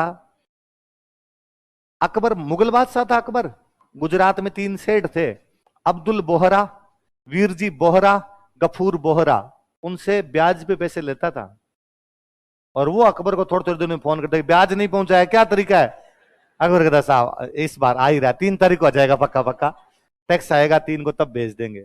तो ये अपने को लगता ही है कई बार, मैं तो हमेशा उस दिन ही आपको बता ही रहा था कि यार अपने जब कहते हैं कि भाई राजाओं के मजे थे और उनके पास इतने टैक्स थे और उनके पास ये थे, तब लगता है काय के टैक्स थे, किस बात के थे, अपने इनकम के सोर्स आज भी नहीं है ज्यादा, तो उस समय भी ज्यादा कोई इनकम के सोर्स है, बाकी लोगों की तुलना में उनकी हालत थोड़ी सी ठीक हुआ करती थी, बाकी ठीक ठाक सा था, दुनिया सी चल रही थी। मैं तो आज कोई एक आम आदमी है जो थोड़ा सा पैसे वाला है, उसकी लाइफ राजा से ज्यादा अच्छी है, वो ज्यादा लग्जरी फील कर रहा है, क्योंकि रेस्पॉन्सिबिलिटी नाम की चीज नहीं है, खुद का पैसा खुद लगाए खुद कमाए अपने हिसाब से। राजा पे 3 जान की तो रेस्पॉन्सिबिलिटी थी। तो यातायात और संचार के साधनों का विकास इसीलिए हो गया क्योंकि 57 की क्रांति के बाद अंग्रेजों ने पूरे भारत में ट्रेन बिछाई, तो अपने राजस्थान में भी आ गई। आई बस समझ, लिख लो। राजस्थान में यातायात एवं संचार के साधनों का विकास हुआ, means of transportation and communication, means of transportation and communication were developed in Rajasthan. Rajasthan में यातायात एवं संचार के साधनों का विकास हुआ, means of transportation and communication were developed in Rajasthan. Rajasthan में यातायात एवं संचार के साधनों का विकास हुआ, means of transportation and communication were developed in Rajasthan. एक और बड़ी जोरदार चीज देखो, अंग्रेजों को एक बात नहीं समझ में आई अपने यहाँ पे। क्या नहीं समझ में आया? अंग्रेजों को ये लगा कि यार बहादुर शाह जफर ने हमारे खिलाफ क्रांति की, वो सही आदमी है, क्योंकि हम उसका लाल किला छीनना चाहते हैं और किसी भी आदमी से कुछ भी छीनोगे तो आपसे लड़ेगा। भाई अपने पास अपना एक छोटा सा घर भी होता है और अपने को आज कोई कदे खाली कर दे तो हम लड़ेंगे यार, मर जाए, पर यार अपना घर कैसे खाली करते हैं। तो बहादुर शाह जफर भी इसलिए लड़ रहा था। झांसी की रानी इसलिए लड़ रही थी क्योंकि उनको बेटा गोद लेने नहीं थे। नाना साहब इसलिए लड़ रहे थे क्योंकि उनके अंग्रेज क्या कर रहे थे, पेंशन बंद। बेगम हजरत महल इसलिए लड़ रही थी क्योंकि वहां के राजा को क्या कर लिया गया था, गिरफ्तार। तो अंग्रेजों को लगा इन लोगों की पर्सनल अपने से खुन्नस है और इस चक्कर में लड़ाई की। पर जब इन्होंने क्रांति की तो जनता इनके साथ क्यों आ गई? बहादुर शाह जफर को अपन ने कहा लाल किला खाली कर, बहादुर शाह जफर ने क्रांति की और दिल्ली की जनता बहादुर शाह जफर के साथ है।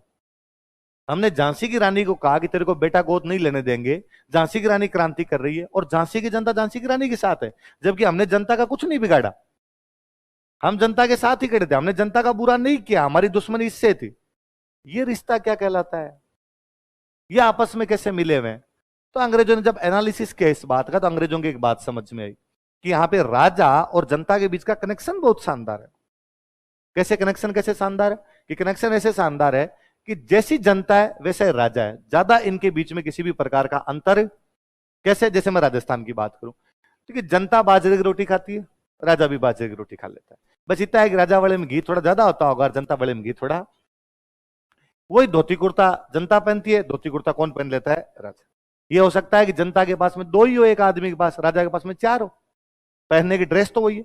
वही मारवाड़ी जनता बोलती है, वही मारवाड़ी कौन बोल देता है? या जयपुर में तो ढूंढाड़ी राजा बोलता है, ढूंढाड़ी कौन बोल लेती है? जनता।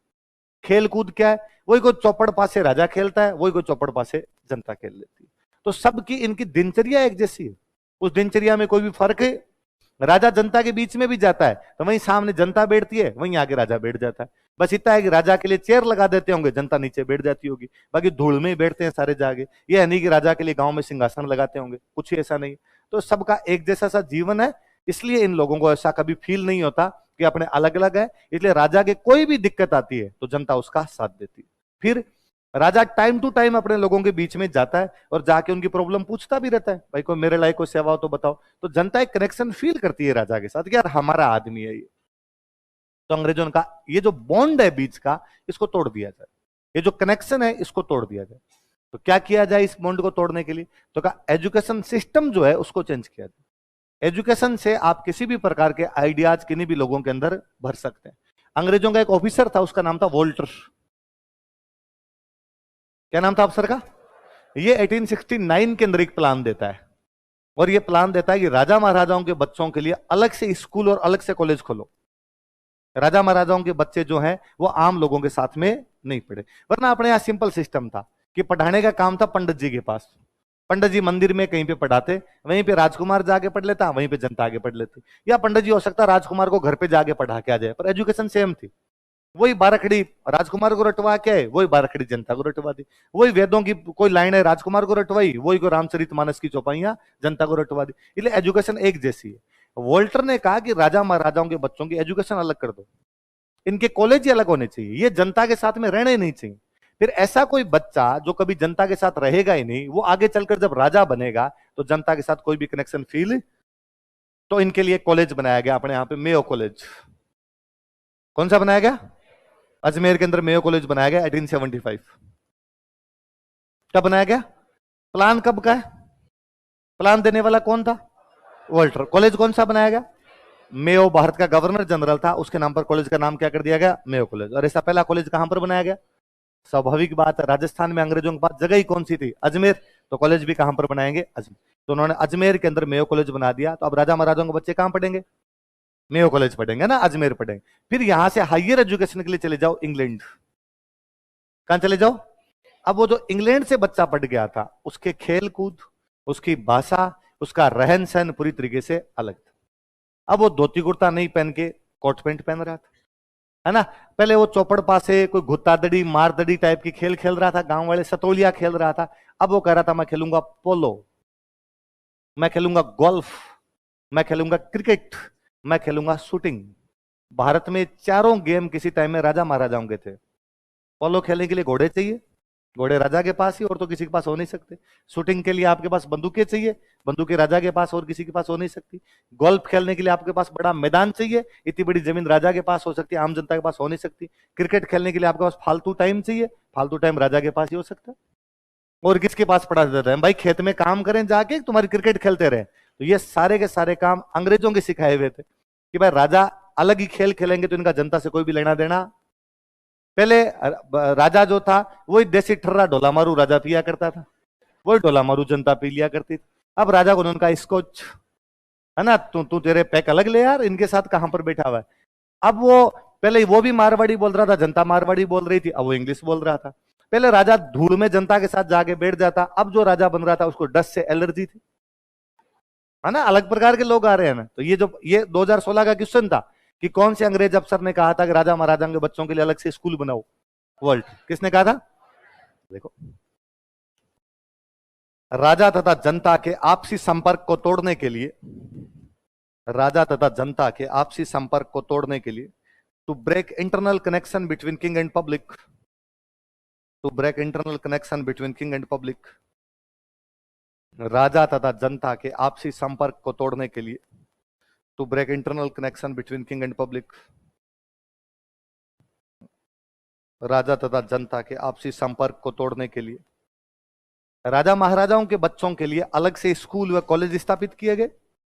राजा महाराजाओं के बच्चों के लिए अलग से स्कूल व कॉलेज स्थापित किए गए। Separate schools and college were established for royal children, separate schools and college were established for royal children. राजा महाराजाओं के बच्चों के लिए अलग से स्कूल व कॉलेज स्थापित किए गए। Separate schools and college were established for royal children. राजा महाराजाओं के बच्चों के लिए अलग से स्कूल व कॉलेज स्थापित किए गए। इसी में लिखना, पर ब्रैकेट में बंद करके लिखना, है ना, इसी पॉइंट में लिख लो ब्रैकेट में, ताकि अलग से दिखे, अलग से याद हो जाए। देखो 1869 ईस्वी में, इन 1869 एडी, 1869 ईस्वी में, इन 1869 एडी, यह योजना वोल्टर द्वारा दी गई थी। This plan was given by Walter. यह योजना समझ गए ना, ऊपर जो योजना लिख रहे हैं, यह योजना वोल्टर द्वारा दी गई थी। This plan was given by Walter. यह योजना वोल्टर द्वारा दी गई थी। This plan was given by Walter. तथा इसके तहत एंड अंडर इट, तथा इसके तहत एंड अंडर इट, तथा इसके तहत एंड अंडर इट 1875 ईस्वी में अजमेर में मेयो कॉलेज स्थापित किया गया था। 1875 ईस्वी में अजमेर में मेयो कॉलेज स्थापित किया गया था। Mayo college was established at Ajmer in 1875 AD. Mayo college was founded या was established at Ajmer in 1875 AD. 1875 ईस्वी में अजमेर में मेयो कॉलेज स्थापित किया गया था। Mayo college was established at Ajmer in 1875 AD. 1875 ईस्वी में अजमेर में मेयो कॉलेज स्थापित किया गया था। ब्रैकेट बंद कर दो, है ना। अब कोई सिंपल आपसे 20 शब्दों में यह भी पूछ सकता है, वोल्टर योजना के बारे में आप क्या जानते हो, बता दोगे ना, कि 1857 की क्रांति के बाद राजा महाराजाओं के आपसी संपर्क को समाप्त करने के लिए वोल्टर द्वारा योजना दी गई, जिसके तहत राजा महाराजाओं के बच्चों के लिए अलग से स्कूल व कॉलेज खोले गए। तथा 1875 में इसी के तहत अजमेर में क्या खोला गया था, याद रहेगी दोनों बात। अच्छा, अब ऐसा तो कर नहीं सकते कि एजुकेशन लाओगे तो केवल राजा के लिए लाओगे, एजुकेशन आएगी तो फिर सबके लिए आएगी। भाई ये कर सकते हो कि राजा महाराजाओं के लिए स्कूल और कॉलेज अलग है और बाकी लोगों के लिए स्कूल और कॉलेज अलग, पर बाकी लोगों के लिए स्कूल और कॉलेज बने तो सही। पहली बार वापस एजुकेशन सिस्टम स्टैब्लिश होना शुरू हुआ तो राजस्थान में भी एजुकेशन है, राजस्थान के अंदर भी लोग पढ़ने लगे। और जब किसी भी समाज में, किसी भी वर्ग में, किसी भी क्लास या किसी भी सोसाइटी, नेशन, कंट्री में जब एजुकेशन आएगी तो उसके साथ में एक क्लास उभरेगा, मध्यम वर्ग। क्या आएगा? मिडिल क्लास आएगा। एक लाइन लिखो, फिर मैं समझाता हूं थोड़ा। हाँ, अगला पॉइंट लिखो। अगला कितने पॉइंट हो गए? छठा लिख लो। देखो, शिक्षा के विकास के कारण, शिक्षा के विकास के कारण, due to development of education, शिक्षा के विकास के कारण, due to development of education,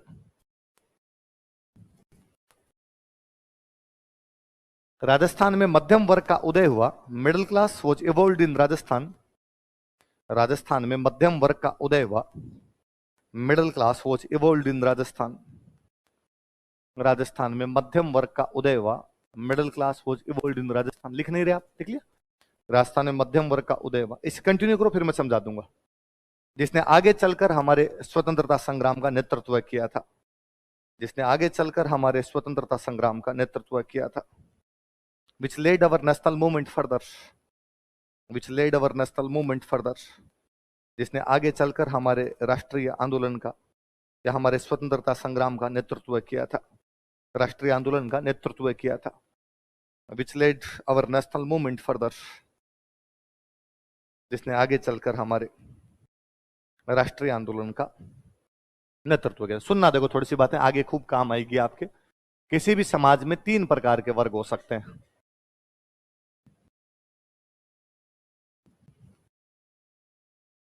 कौन कौन से 3 वर्ग हो सकते हैं?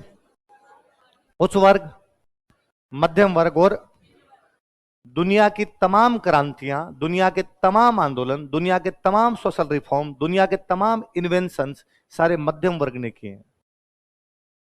किसने किए? क्योंकि पढ़ा लिखा मध्यम वर्गीय होता है। इसलिए दुनिया के जितने भी चेंज आए हैं ना सोसाइटी में, किसी प्रकार का चेंज है, वो साइंटिफिक चेंज है, वो सोशल चेंज है, वो पॉलिटिकल चेंज है, हमेशा कोई लेके आए। तो कौन लेके आए भाई? आप सिंपल सा इस बात को लागू कर लीजिए कि भारत को आजादी मिली। मैं आप पूछूंगी यार भारत को आजादी दिलाने वाले लोग कौन थे? आप जो मुझे कुछ बड़े बड़े नाम बताओगे उनमें कहोगे महात्मा गांधी। ये कहोगे? क्या महात्मा गांधी कहीं के राजा थे? तो एकदम गरीबड़े से थे क्या? न तो निम्न वर्ग से थे, ना वो किससे थे? जवाहरलाल नेहरू। क्या वो राजा थे कहीं के? वकील थे। क्या थे? वकील। पढ़ा लिखा आदमी हो सकता है कि अनपढ़ हो जाए? पढ़ा लिखा, इसका मतलब पढ़ा लिखा हो। सुभाष चंद्र बोस आईएएस थे। न तो राजा थे, न एकदम गरीब से आदमी थे। भगत सिंह उस टाइम लाहौर के कॉलेज के अंदर पढ़ा करते थे। पिताजी अच्छे किसान थे, बड़े किसान थे, ना एकदम गरीब आदमी थे, ना एकदम उच्च वर्ग के थे। किसके थे? इसका मतलब भारत की आजादी कौन से वर्ग ने दिलाई? तो समाज में चेंज हमेशा मध्यम वर्ग ही लाता है। 57 की क्रांति के फेल होने का एक बहुत बड़ा कारण यह भी है कि 57 की क्रांति के सारे नेता उच्च वर्ग के लोग थे। बहादुर शाह जफर, नाना साहब, बेगम हजरत मलिया, सब एलिट क्लास है, राजा महाराजाओं वाला वर्ग है। उसमें ज्यादा पढ़ाई लिखाई होती, इसलिए इतना दिमाग नहीं लगाया उन लोगों। बाद वालों ने दिमाग लगा लगा के काम किया। चलो ये तो पॉलिटिकल बात आई भारत की आजादी की। मैं सोशल बात करूं कि भारत में सामाजिक सुधार करने वाले कौन लोग थे। कुछ लोगों के नाम मैं आपको याद दिलाऊं तो यदि राजा राम मोहन राय, क्या वो कहीं के राजा थे? ना, नाम क्या कि राजा लगा हुआ, बाकी राजा नहीं। ये वैसे ही है जैसे अपने पापा की परी है। तो वो सच में परी थोड़ी ना है भाई, अपने घर में कह इसको। तो राजा राम मोहन राय के नाम क्या कि राजा लग गया, मुगल बादशाह ने उपाधि दे दी, बाकी उनका नाम तो राम मोहन राय था। नाम क्या था? क्या एकदम गरीब आदमी थे? नहीं। क्या एकदम राजा थे वो? नहीं। मैं और नाम बताओ। स्वामी विवेकानंद, क्या राजा थे कहीं के? नहीं। क्या एकदम गरीब थे? स्वामी दयानंद सरस्वती। तमाम लोग देख लो। और ये भारत नहीं, दुनिया के किसी भी कोने की क्रांति, आविष्कार, समाज सुधार उठा के देखिए, वे तमाम काम किसके द्वारा किए गए? क्योंकि मध्यम वर्ग पढ़ा। अच्छा, मध्यम वर्ग होता कौन सा? देखो, मध्यम वर्ग होता नौकरी वाला वर्ग। डॉक्टर हो, इंजीनियर हो, वकील हो, मार साहब हो, कोई छोटा मोटा व्यापारी हो, ये सारे पढ़े लिखे लोग होते हैं, अनपढ़ लोग होते हैं।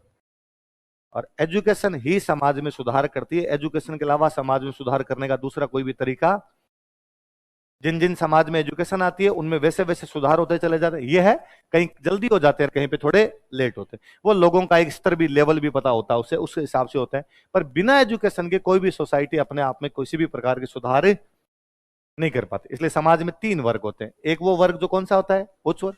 एक कौन सा होता है? एक कौन सा होता है? और मध्यम वर्ग हमेशा किससे बनता है? शिक्षा। किससे बनता है? इसलिए हमेशा मध्यम वर्ग ही लीड करेगा। कहीं भी लीड करने वाला जो भी वर्ग होगा कौन सा होगा? मैं हमेशा कहता हूं, समाज सुधार की बातें आती हैं तब मैं कई बार समझाता हूं कि यार समाज सुधार मध्यम वर्ग ही करता है। कारण क्योंकि जरूरत ही उनको ही होती है।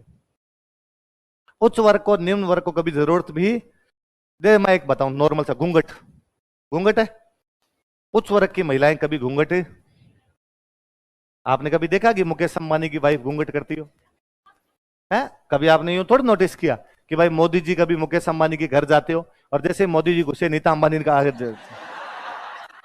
जेठ जी आ गए, जेठ जी आ गए। है? या मोदी जी जब भी मुकेश अंबानी घर में घुसते और बाहर ही पहले उनका है ना, मिस कॉल दे के घुसे हो घर के अंदर, ऐसा थोड़ी ना किया। उल्टा जाके नीता अंबानी नरेंद्र मोदी से हाथ मिलाते कि yes Narendra how are you, है खूब फोटो मिलेंगे आपको, आप गूगल कीजिए, खूब हाथ मिलाते फोटो मिलेंगे। उनकी कल्चर है वैसे, उनकी इस प्रकार की चीजें। अब एकदम लोअर क्लास पे जाइए, फैक्ट्री में काम करने वाली एक महिला घूंघट कर लेगी तो कमा क्या खाएगी? उस बेचारी को सुबह घर से निकलना पड़ेगा, 100 आदमी भी है तो वहां जाके काम करना पड़ेगा, तब शाम को टाबरों के लिए रोटी ला पाएगी। उसके लिए घूंघट जरूरी, घूंघट करेगी तो भूखी मर जाएगी। इसलिए ना तो वो घूंघट रख रही है, ना उच्च वर्ग वाला रख रहे हैं। आप और मैं सब मध्यम वर्ग के लोग हैं, इसलिए आपकी मेरी मम्मियां घूंघट में घूम रही है। कहीं पे कम है, कहीं पे ज्यादा, पर है तो सब जगह ना, थोड़ा बहुत तो सब जगह, क्योंकि मध्यम वर्ग के लोग हैं। कौन से वर्ग के लोग हैं? इसलिए यदि पर्दा प्रथा के खिलाफ आंदोलन कभी होगा भी तो अपने में से तो कोई करेगा। भाई नीता अंबानी थोड़ी कहेगी मैं घूंघट हटाऊंगी, तू तो खुद ही नहीं रख रही, तो किसका घूंघट हटा देगी? और निम्न वर्ग वाले जो है उनको इतना टाइम कहां है कि कुछ कर ले। शाम को रोटी खाई तो सुबह वाले की फिक्र है कि भाई मिलेगी कि नहीं मिलेगी। सुबह खाली तो कमाने जाएंगे तो शाम वाली आ जाएगी, और यदि कमाने नहीं जाएंगे तो शाम वाली खाना भी अपने तो। इसलिए जिन समाज के अंदर मध्यम वर्ग होता है वो समाज तेजी से आगे बढ़ते हैं, जिन समाज में मध्यम वर्ग नहीं होता है वो समाज तेजी से आगे। जब अंग्रेज आए थे ना, अंग्रेजों ने जब आके एजुकेशन सिस्टम लागू किया तो हिंदू बहुत जल्दी जल्दी पढ़े, हिंदू फटाफट स्कूल चले गए और कहा इंग्लिश मीडियम स्कूल का हो पढ़ लेंगे, इंग्लिश मीडियम पढ़ लेंगे। इसलिए हिंदू फटाफट नौकरी भी लग गए, हिंदू फटाफट नौकरी लगे तो हिंदुओं में समाज सुधार भी हो गए। आपको कभी अजीब नहीं लगता कि 1829 में 1829, आज के 200 साल पहले एक आदमी राजा राम मोहन राय कह रहा था सती प्रथा गलत है, और लोगों ने मान लिया और वो बैन हो गई। मुझे सिंगल उदाहरण बताओ कि लोगों ने राजा राम मोहन राय को कूटा हो? कभी से सुना कि लोगों ने राजा राम मोहन राय को पकड़ के धो दिया हो कि तू कौन होता है बताने वाला, हमारी लुगाई है, रखे तो रखे, बाले तो बाले?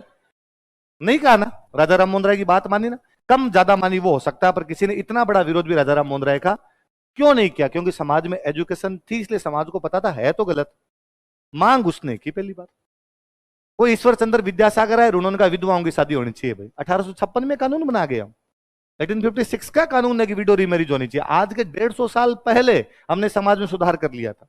1929 में हम चाइल्ड मैरिज वाला एक्ट लेके आ गए थे, क्योंकि हिंदुओं में मध्यम वर्ग आ गया था। यही बनिस्बत स्थिति आप मुसलमानों में देखिए, मुसलमानों में एजुकेशन इतनी तेजी से नहीं आ पाई, इसलिए समाज सुधार लागू नहीं हो पाए, इसलिए आज दिन तक समाज सुधार नहीं लागू हो पाए। वरना जब अपने देश का संविधान बन रहा था उस दिन डॉक्टर भीमराव अंबेडकर ने कहा कि भाई एक आदमी एक ही शादी करेगा।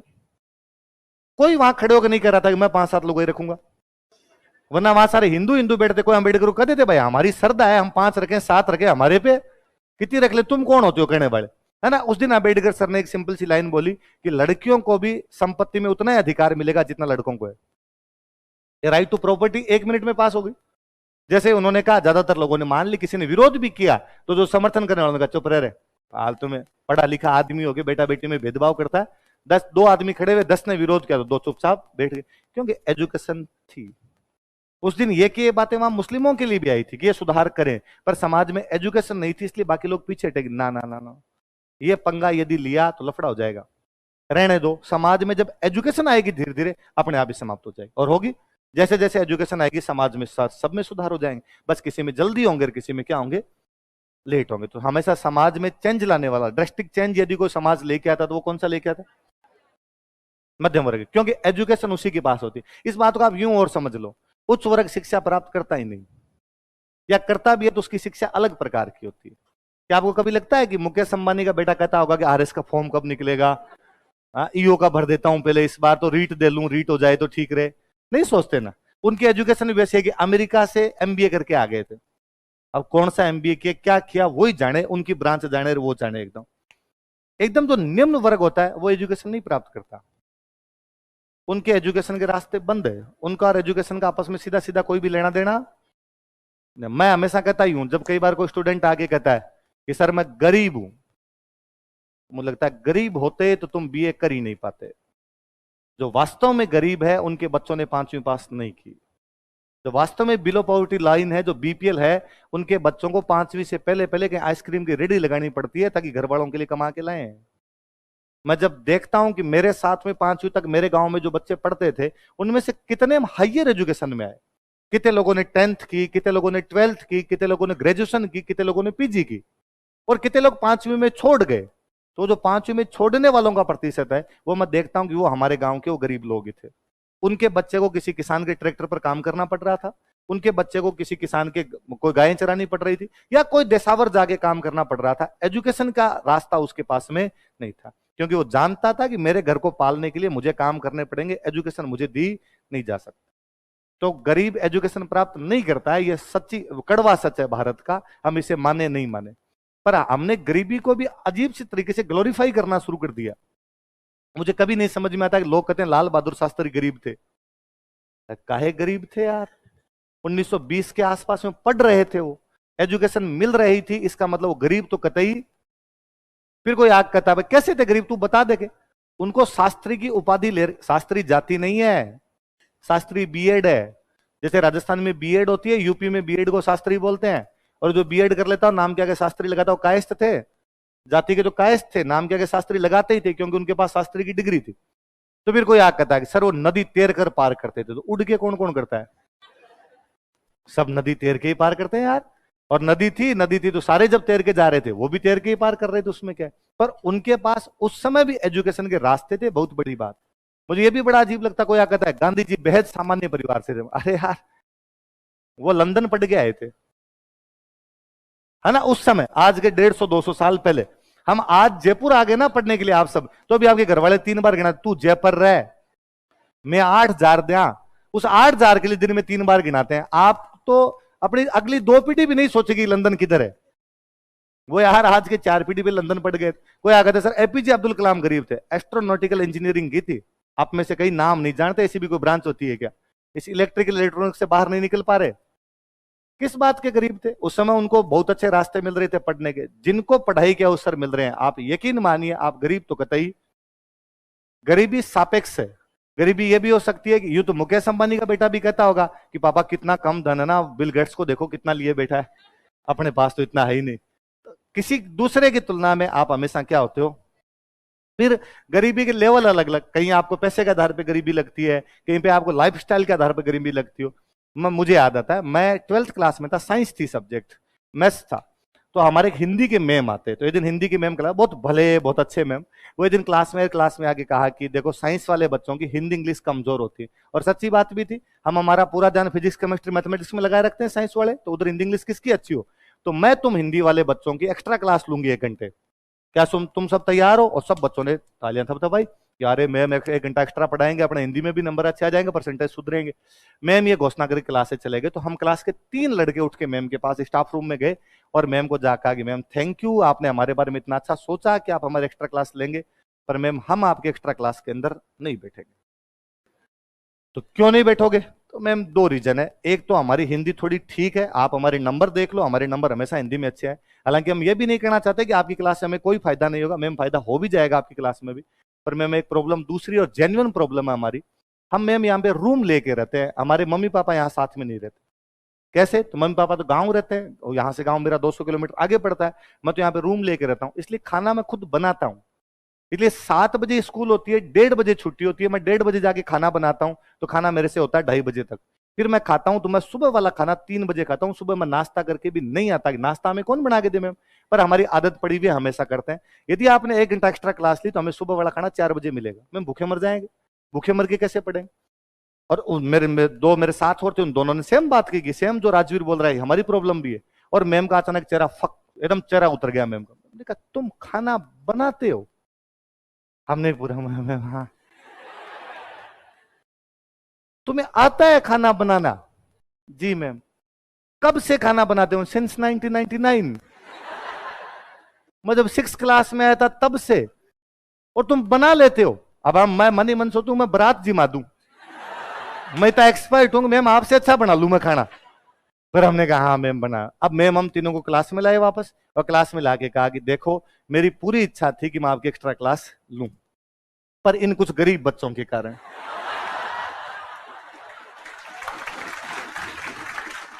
मैं नहीं चाहती कि तुम्हारे एक्स्ट्रा क्लास। और हमने भी गरीबी टपकाई, एकदम मुंह लटका के खड़े रह गए, मरने वाले हैं बाप रे। एक टाइम का मिलता है, एक टाइम का नहीं मिलता। मैं हमने एक्स्ट्रा क्लास नहीं ली, क्लास वालों ने हमें गालियां निकाली, तुम्हारे चक्कर में मैं यार भूखे मर जाते हैं, मिशन चक्कर में क्या। मैं आज जब उसको सोचता हूं बाद में बात को, तब मुझे लगता है कि मैं उन दिनों जिस स्कूल में पढ़ रहा था उसकी फीस बीकानेर में सबसे अधिक फीस थी, और मेरे पापा वो भी अफोर्ड कर रहे थे। ये 2004-5-6 के आसपास की बातें होंगी। तब कम से कम बीकानेर में उन दिनों भी रहने के मैं महीने के 4,000 रुपए मंथली तो मंगा रहा था। आज तो महंगाई बढ़ गई, तो आज ज्यादा मंगाते हो, 10-12 हजार में खर्चा नहीं होता, पर 4,000 रुपए तो मैं तब भी बीकानेर में मंगाया करता था। मेरा छोटा भाई एक दूसरे कस्बे में पढ़ता था और सेम 4,000 रुपए वो मंगाता था। यही हमारी ऐसी कुछ फीस रही होगी, एक की 4,000 रुपए फीस भी लगती होगी, दोनों की 4,000 रुपए फीस भी लगती होगी। कुल मिला के हम दोनों भाई हमारे पापा से एजुकेशन के नाम पर 12-13 हजार रुपए मंथली लेते थे। यकीन मानिए उन मैम की जिन्होंने ये कहा था, उनकी एक महीने की तनख्वाह 12,000 नहीं थी। प्राइवेट स्कूल वाले कितने रुपए देते हैं आपसे मेरे से छुपे हुए नहीं है। उसके बावजूद मैम की नजर में गरीब होना यह था, जो रोटी बनाता है वो गरीब है, जो रोटी नहीं बनाता वो गरीब। अब मान लो कल को मैं कहीं करूं कि बचपन बेहद गरीबी में बीता था, खुद रोटियां बना बना के किया था टाइम पास, तो यार मेरे आसपास में जितने लोग थे सारे बनाते थे। भाई आप गांव से थे, आप गांव से कस्बे में पढ़ने के लिए, आप कस्बे में पढ़ोगे तो खाना कहां खाओगे? तब कुक वाला सिस्टम ही नहीं था, होटल्स होते ही नहीं थे, तो बनाओगे। और ये बहुत सामान्य बात मानी जाती थी। मुझे याद है मेरे 5th पास करने के बाद में बीच में जो 1.5 महीने वाली छुट्टियां होती है, उसमें मम्मी ने बाकायदा ट्रेनिंग दी कि सब्जियां कैसे बनानी है, रोटी कैसे बनानी है, कभी टाइम कम हो तो कौन सी सब्जी बनानी है, फटाफट कैसे बनती है, ये सब ट्रेनिंग ली थी हमने। 1.5 महीने तक शाम को बैठ के सुबह शाम में डायलॉग सुनते कि ये करना है, ये करना है। इसलिए मैं रोटी आज भी इतनी गोल बनाता हूं जिसकी हद नहीं। मैं किसी से फोन पे बात भी कर रहा हूं, एक हाथ से बेलन घुमाऊं तो रोटी घूमती है। अब मैं जब बीकानेर हम 2-1 साल रहे, 11वीं-12वीं में खाना बनाया। फर्स्ट ईयर के आसपास हमें पता चला गया एक कुक है और वो खाना बनाता है, हमने छोड़ा। और हमने घर वालों को कहा कि कुक है, ये कुक हमसे 500 रुपए एक्स्ट्रा लेगा और खाना ये बनाएगा, हम नहीं बनाएंगे। घर वालों ने कहा ठीक है 500 रुपए और भेजेंगे। उसके बाद से मेरे को याद नहीं आता कभी कि इमरजेंसी के अलावा कभी खाना बनाया। पर जब कुक नहीं था तो आप ही तो बनाओगे। इसलिए आप भी प्लीज खुद को कभी गरीब नहीं बताना। ये भारत में गरीबी ग्लोरीफाई किया जाता है कि खुद को यूं गरीब बताने में मजे ही आते हैं अपने को। मेरे एक दोस्त है, वो हमेशा हंसते रहते हैं कि यार ये मेरा सिलेक्शन नहीं हो रहा, इंटरव्यू देते हैं यार फेल हो जाते, फाइनल सिलेक्शन नहीं हो रहा। यदि मेरा फाइनल सिलेक्शन हो जाए तो मैं यार एक काम करना चाहता हूं। क्या? कि यार जिनके भी सिलेक्शन होते हैं ना, तो अब ज्यादातर अब मध्यम वर्गीय परिवार से, मध्यम वर्गीय परिवार में क्या भाई, किसी के पापा टीचर है, किसी के पापा कांस्टेबल है, किसी के पापा किसान है। तो आपका सिलेक्शन हुआ, सिलेक्शन होते आपसे पूछा कि पापा क्या काम करते हैं, और आपने कहा कि मेरे पापा कांस्टेबल है, आपने कहा मेरे पापा टीचर है। अगले दिन अखबार वाला लिखता है गरीब शिक्षक का बेटा बना आरएएस, है ना, गरीब पुलिस वाले का। अरे यार पापा को काहे गरीब बता रहे हो? पापा पास पैसे थे, हमें पढ़ने के अवसर दिए, इसका मतलब मेरे पापा गरीब नहीं। मेरे पापा दुनिया के सबसे अमीर आदमी है कि उन्होंने हमें पढ़ने भेजा, ये बहुत बड़ी बात। तो वो हंसते हैं कि मेरा सिलेक्शन होगा तो मैं कहूंगा कि बाहर वाले को, मैं बताऊंगा वैसा तो लिख देगा क्या? तो कहेगा लिख दूंगा। तू लिख कि मेरे पापा सामंत है, गरीबों का खून चूसते हैं। अब लिख कि खून चूसने वाले का बेटा बना आरएएस, लोगों का खून चूस चूस के बेटे को पढ़ाया था। लिख दे, तू देखी जाएगी। पापा की इज्जत तो बढ़ाएगी, पापा सामंत है। ऐसे कैसे कर सकते हैं आपने? आपने भी ऐसे कभी नहीं कहना। और ये गरीबी मन में रखने वाली सी बात है। आप जितना सोचोगे उतना खुद को गरीबी फील करवाओगे, और नहीं सोचोगे तो फील भी नहीं। हम वास्तव में मध्यम वर्ग के लोग। आप मध्यम वर्ग में ये कह सकते हो कोई अपने में से उच्च मध्यम वर्ग है, कोई अपने में से मध्यम वर्ग है, कोई अपने में से निम्न मध्यम, उसमें हो सकता है। पर समाज में चेंज हमेशा एजुकेशन लाती है। एजुकेशन लेने वाला वर्ग हमेशा कौन सा होता है? इसलिए अपने भी जब एजुकेशन आई तो समाज में कौन सा आया? मध्यम वर्ग। और मध्यम वर्ग आया तो आगे चल के उसने अपने पूरे राष्ट्रीय आंदोलन का क्या किया? नेतृत्व। जैसे मैं कुछ नाम बताता हूं। विजय सिंह पथिक, नाम सुना? जयनारायण व्यास, नाम सुना आपने? माणिकलाल वर्मा, नाम? क्या ये किसी रियासत के राजा थे? क्या ये गरीबड़ी से आदमी थे? सारे एजुकेटेड लोग थे उस समय, सारे एजुकेशन लिए। अर्जुन लाल सेठी ने 1902 के आसपास में ग्रेजुएशन कर ली थी। अपने गांव में आज भी ग्रेजुएशन किए हुए अपने ही है कि हमने ग्रेजुएशन किए, यही बहुत बड़ी बात रहती। उस समय वो कर गए थे, इसका मतलब पढ़ा लिखा मध्यम वर्ग तो था। लिख लो, जैसे इसी लाइन में लिखो, जैसे मध्यम वर्ग वाली लाइन में लिखो, जैसे अर्जुन लाल सेठी। आगे पढ़ेंगे तब इनके नाम वापस आ जाएंगे। जैसे अर्जुन लाल सेठी, विजय सिंह पथिक, कोई एक दो नाम ऐसे लिख लो। जैसे अर्जुन लाल सेठी, विजय सिंह पथिक, जयनारायण व्यास इत्यादि, एक्सेट्रा इत्यादि एक्सेट्रा। तो 2-4 नाम, तीनों नहीं लिखो, 2 नाम लिख लो, कोई नहीं। एग्जाम्पल होने चाहिए, 1-2 एग्जाम्पल हो तो अपने समझने में आसानी रहती है बातों। ठीक है, आगे बताऊंगा। देखो ऊपर वाली पहली लाइन को वापस पढ़ो। देखिए पहली लाइन ये कहती है कि अंग्रेजों का राजाओं ने साथ दिया था, इसलिए क्रांति के बाद राजाओं को क्या किया गया, समझ। मैं अभी बीच में बातें बता रहा था, तब मैंने एक बात बताई कि पहले अंग्रेज किसी भी बेलखने राजा को हटा दिया करते थे, लेकिन अब अंग्रेजों ने उन बेलखने राजाओं को हटाना, उनको लगा राजाओं को हटाएंगे राजा नाराज होगा, राजा क्रांति करेगा, जनता इसके साथ में आ जाएगी, इसलिए अपने राजाओं को हटाना नहीं। तो इसका मतलब अयोग्य राजा भी सीट पर बैठे रहेंगे, और अयोग्य राजा सीट पर बैठेंगे तो जनता राजी रहेगी या शोषण होगा, शोषण होगा। देखो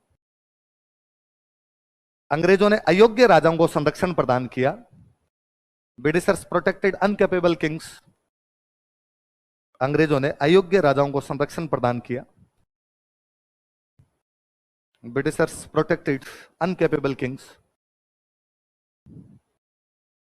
अयोग्य राजाओं को संरक्षण प्रदान किया, प्रोटेक्टेड अनकेपेबल किंग्स, जिससे जनता का शोषण हुआ, जिससे जनता का शोषण हुआ। So public, so people were या पब्लिक वॉज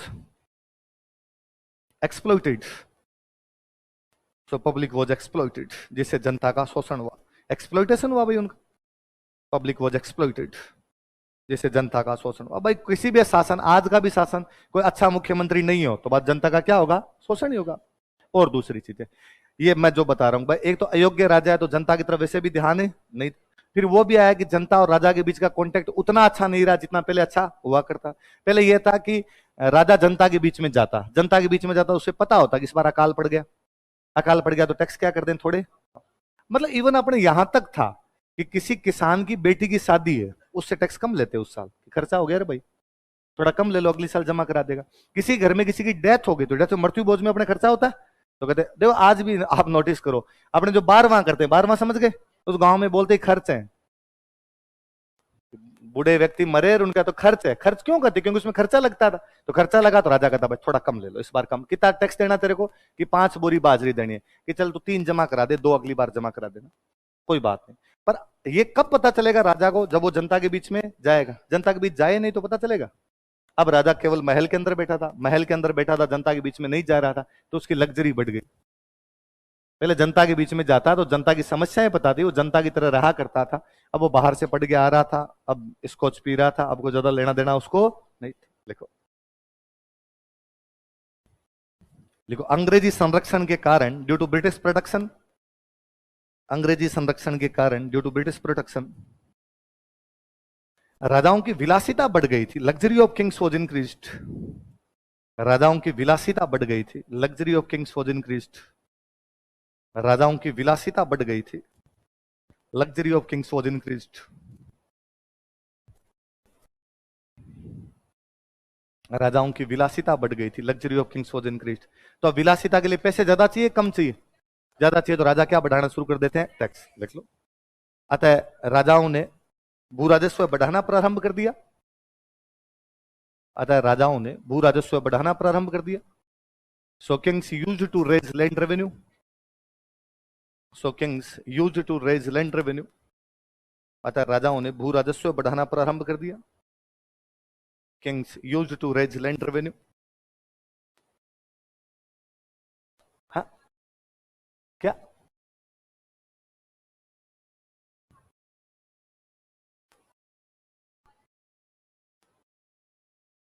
कर लो ऐसे भी।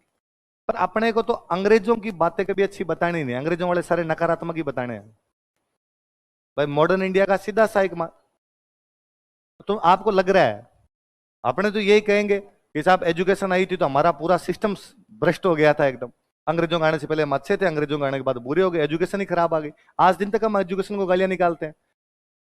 हाँ हाँ, तो अपने को यही कहना है कि ट्रेन इसलिए लाएगी कि जनता का शोषण और बढ़ जाए। मैंने अभी तो बताया, क्रांति को दबाने के लिए इधर से उधर। मॉडर्न में एक बात हमेशा याद रखनी है, जितनी अंग्रेजों को गालियां निकालोगे नंबर उतने ही ज्यादा आएंगे। मेरे मेरे कई दोस्त मेरे को पूछते रहते, मैं अंग्रेजों का डाई हार्ड फैन हूं, और मेरे को ऐसा लगता है कि अंग्रेजों को अब तक अपने देश में रहना चाहिए था। क्यों गए बेचारे वो छोड़ के, 47 में ना जाते तो अपने देश का और भला होता, अपना देश और अच्छा रहता अब तक। तो कई बार, जबकि मेरे हमेशा मॉडर्न इंडिया में बहुत अच्छे नंबर आते, मेरे बार एक आईएएस के मेंस में मॉडर्न इंडिया में नंबर आया 155, तो बहुत अच्छे नंबर थे, 250 में से 155 नंबर। तो कई बार साथ वाले ने पूछते हैं कि तू यार अंग्रेजों का फैन रहता है और मॉडर्न इंडिया में अंग्रेजों को गालियां निकालनी पड़ती है, तो तू फिर उधर कैसे करता है? मैं फैन हूं तो गेलो थोड़ी हूं, मैं ये तो जानता हूं एग्जामिनर क्या पसंद करता है, तो एग्जाम में तो मैं भर भर के गालियां निकालता हूं अंग्रेजों को कि साहब उनके जैसा दुष्ट राक्षस दैत्य टाइप का कोई था ही नहीं। उनका नाम लिखने से पहले 4 गालियां निकालता हूं, तब उनका नाम लिखता हूं बाद में, तो अपने आप हो जाएगी। तो ये प्रभाव भी नेगेटिव है, इनको पॉजिटिव नहीं मानना आपने। नहीं आएगा ऐसा, नहीं नहीं। अंग्रेजों के कभी सकारात्मक नहीं पूछे जाएंगे भाई। अंग्रेजों को सकारात्मक पूछते अपनी हिस्ट्री उल्टी पुल्टी हो जाएगी, फिर तो अंग्रेजों का राज अच्छा था। फिर किस बात की गाली, हमारी हिस्ट्री की बेस ही हिल जाएगा। हमारी हिस्ट्री का बेस यही है कि अंग्रेज खराब थे, तो इनके प्रभाव सारे के सारे नकारात्मक ही। अंग्रेजों ने हमारे देश में कुछ भी अच्छा नहीं किया। लिखो क्या लिखा है, लास्ट क्या लिखा। हाँ इसी में कंटिन्यू करना। क्या राजाओं ने भू राजस्व बढ़ाना प्रारंभ कर, इसी में कंटिन्यू करना। अतः राजस्थान में किसान आंदोलन प्रारंभ हो गए थे। So peasant movements were started in Rajasthan. अतः राजस्थान में किसान आंदोलन प्रारंभ हो गए थे। So peasant movements were started in Rajasthan.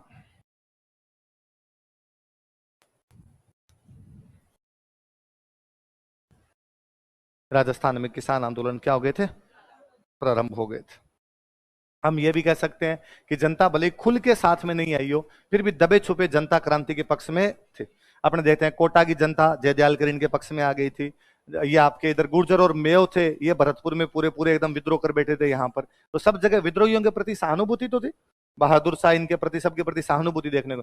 इससे एक ये बात तो प्रूव हुई कि हमारी जनता अंग्रेजों के शासन की समर्थक है। लिख लो, जनता ने विद्रोहियों का साथ दिया था। अगला पॉइंट, जनता ने विद्रोहियों का साथ दिया था। Public supported rebels. निम्बाएडा में जन स्वागत वार पढ़ते हैं अपने। जनता ने विद्रोहियों का साथ दिया था। पब्लिक सपोर्टेड रिबेल्स, जनता ने विद्रोहियों का साथ दिया था। पब्लिक सपोर्टेड रिबेल्स, जिससे यह सिद्ध हो गया कि विच प्रूव्ड दैट, जिससे यह सिद्ध हो गया था कि विच प्रूव्ड दैट,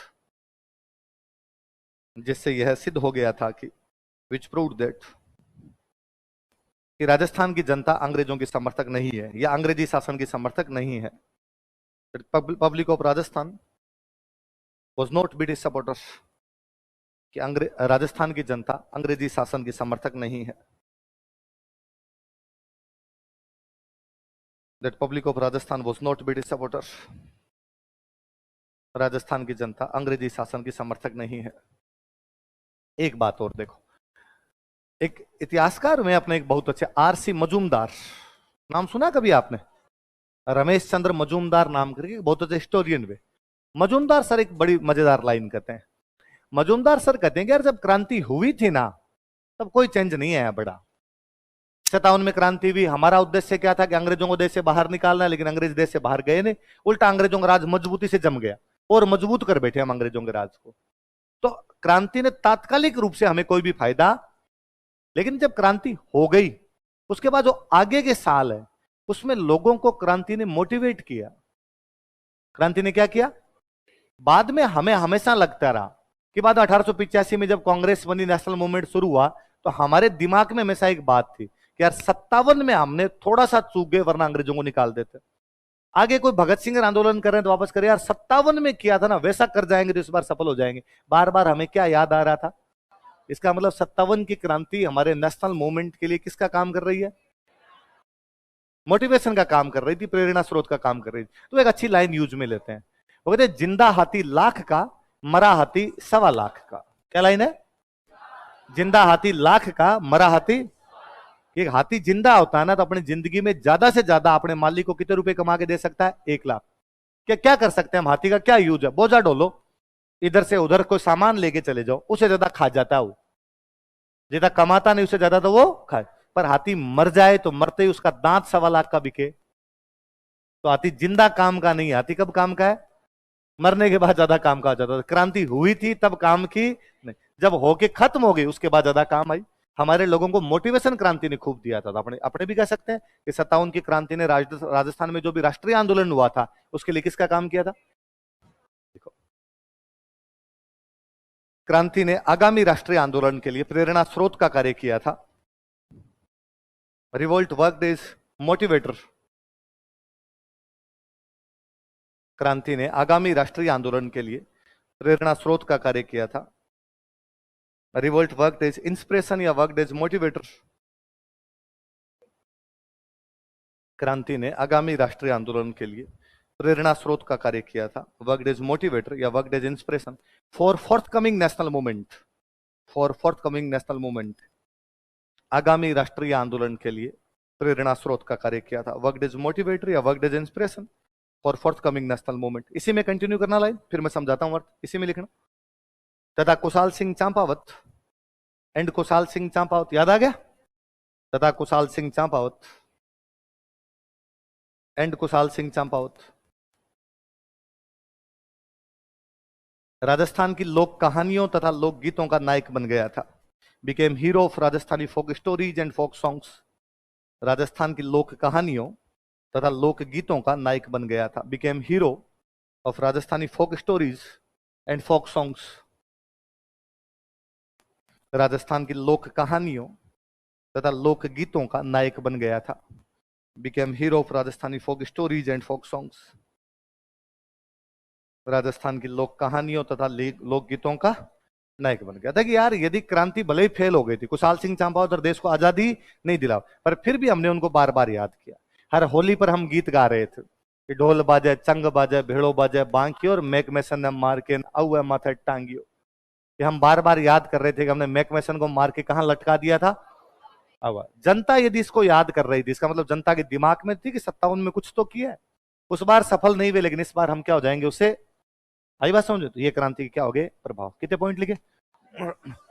9-10 जितने भी 100 शब्दों का हो जाएगा। अब कभी आपसे 100 शब्दों में पूछे, आप बता दो। अब वो क्या करेंगे आपके साथ, वो ये प्रैंक कर लेते हैं। वो कोई एक क्वेश्चन देते हैं, वो एक लाइन लिखते हैं। वो एक लाइन लिख कर वो कहते हैं कि 57 की क्रांति के बाद सामंतों को शक्तिहीन बना दिया गया था। इस कथन की व्याख्या कीजिए, या इस कथन के प्रकाश में 57 की क्रांति के प्रभाव बताइए।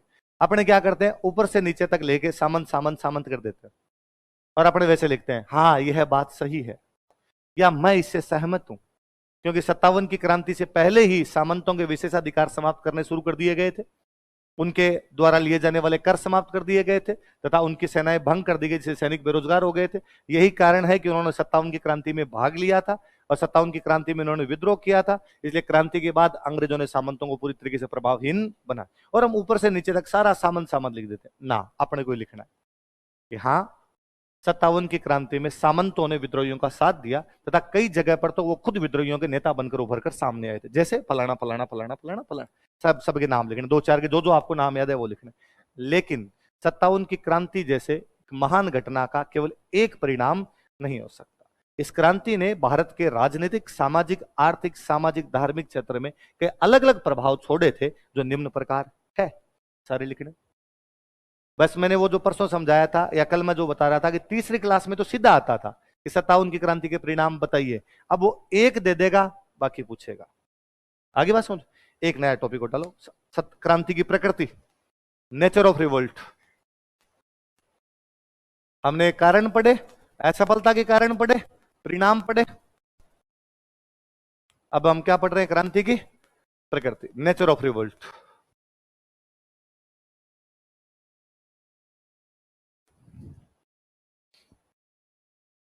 क्रांति की प्रकृति, नेचर ऑफ, नेचर क्या है? कारण तो क्या है, किसी घटना से पहले होने वाली घटनाएं तो क्या हो गई कारण, बाद में होने वाली घटनाएं क्या हो गई परिणाम। प्रकृति का मतलब वो थी क्या, जो कुछ भी 57 में हुआ था उसको किधर रखोगे, उसे क्या मानना है अपने को, तो वो है। तो अब किसी भी चीज की फॉर्म जब तय करनी हो, किसी भी चीज की नेचर तय करनी हो, तो कभी भी सब लोगों के जो भी परसेप्शन होंगे वो एक जैसे। भाई आपने किसी कर लो, भाई मेरे प्रति या आपके प्रति मेरे कोई पूछे कि यार ये जो नया बेच बना ये किस प्रकार का है, मैं कहूंगा अरे अच्छा बेच है, बच्चे बहुत अच्छे पढ़ते हैं, इसके अंदर चुपचाप रहते हैं, शांति से रहते हैं। ये हो सकता है कार्ड चेक करने वाले से पूछे, वो कहेगा बदतमीज है यार 5-7 तो इसमें कार्ड ही चेक नहीं करवाते हमसे।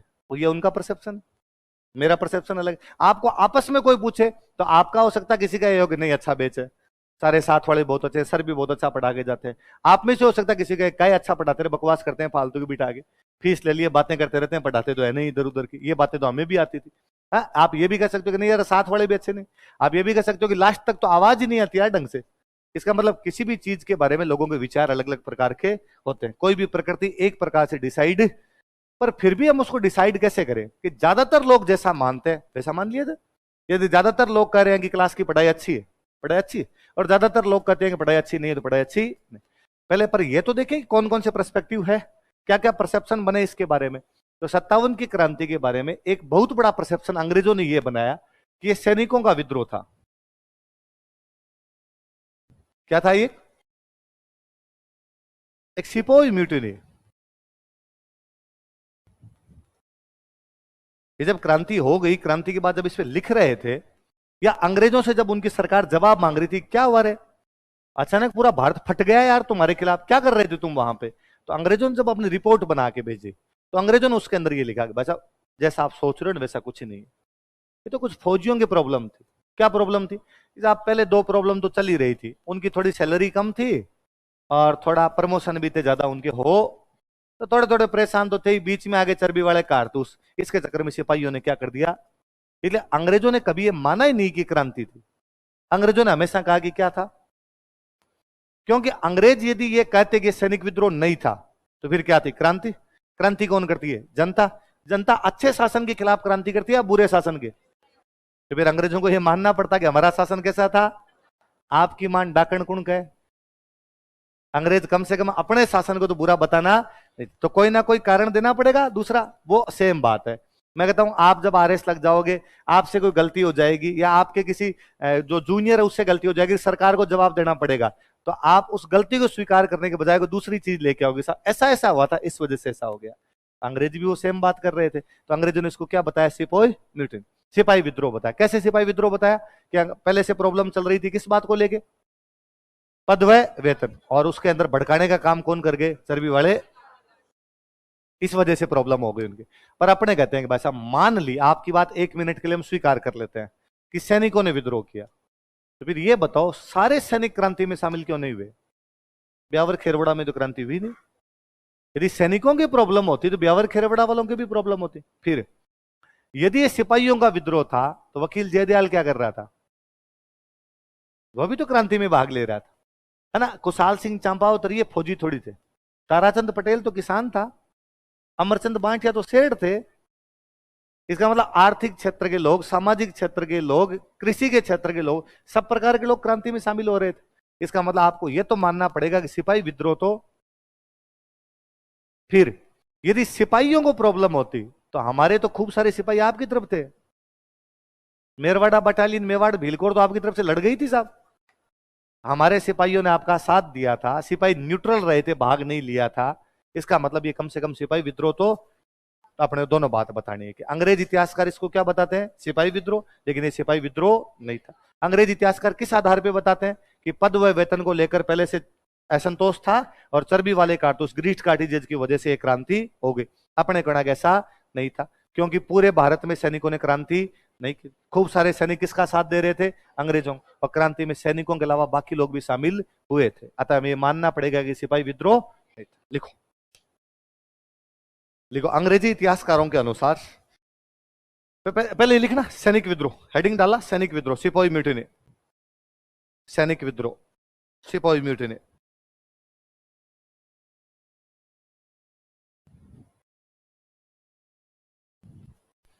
अंग्रेजी इतिहासकारों के अनुसार, according to English historians,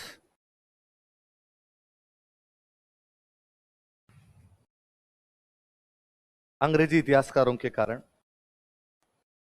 due to English historians,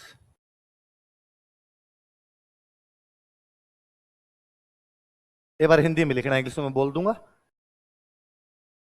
देखो, सेवा संबंधी शर्तों तथा चर्बी वाले कारतूसों के कारण, सेवा संबंधी शर्तों तथा चर्बी वाले कारतूसों के कारण, due to service related problems, सेवा संबंधी शर्तों तथा चर्बी वाले कारतूसों के कारण, due to service related conditions या प्रॉब्लम्स, कुछ ही लिख लो, सर्विस रिलेटेड कंडीशंस या problems, and greased cartridges, due to service related conditions या प्रॉब्लम्स एंड ग्रीट कार्टिजेस, सेवा संबंधी शर्तों तथा चर्बी वाले कारतूसों के कारण सैनिकों में असंतोष था, सोल्जर से डिस्कंटेंट, सैनिकों में असंतोष था, सोल्जर से डिस्कंटेंट, सैनिकों में असंतोष था, सोल्जर से डिस्कंटेंट। अतः उन्होंने अंग्रेजों के खिलाफ विद्रोह कर दिया। So the revolted against Britishers, अतः उन्होंने अंग्रेजों के खिलाफ विद्रोह कर दिया। So the revolted against Britishers.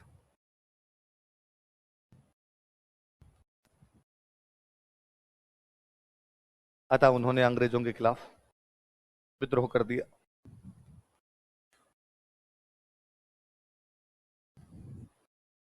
क्या लिखा? अंग्रेजी इतिहासकारों के अनुसार, अकॉर्डिंग टू इंग्लिश हिस्टोरियंस, समझ में आई बात? कि वो कहते हैं दो चीजों, ये तो सेवा संबंधी शर्तें, सेवा मतलब सर्विस, इस सर्विस में कुछ प्रॉब्लम थी। क्या प्रॉब्लम थी? सैलरी क्या मिल रही थी? कम, प्रमोशन भी उनके नहीं हो रहे थे, कंडीशन थोड़ी अजीब सी हो गई थी, और फिर चर्बी वाले कारतूस हो रहा है, इस वजह से उन्होंने क्या कर दिया था? विद्रोह। पर हम कहते हैं ये कथन सत्य, लिखो इसी में आगे लाइन चेंज करके लिखो, लेकिन यह कथन सत्य नहीं है, but this fact is not justified. लेकिन यह कथन सत्य नहीं है, but this fact is not justified. लेकिन यह कथन सत्य नहीं है, या this statement is not justified, कुछ ही लिख लो। यह कथन सत्य नहीं है क्योंकि बिकॉज ऑफ सभी सैनिकों ने क्रांति में भाग नहीं लिया था। All soldiers did not join revolt. सभी सैनिकों ने क्रांति में भाग नहीं लिया था। All soldiers did not join revolt.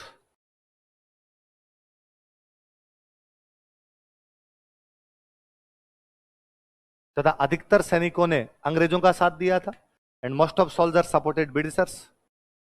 तथा अधिकतर सैनिकों ने अंग्रेजों का साथ दिया था, and most of soldiers supported Britishers. अधिकतर सैनिकों ने अंग्रेजों का साथ दिया था, most of soldiers supported Britishers.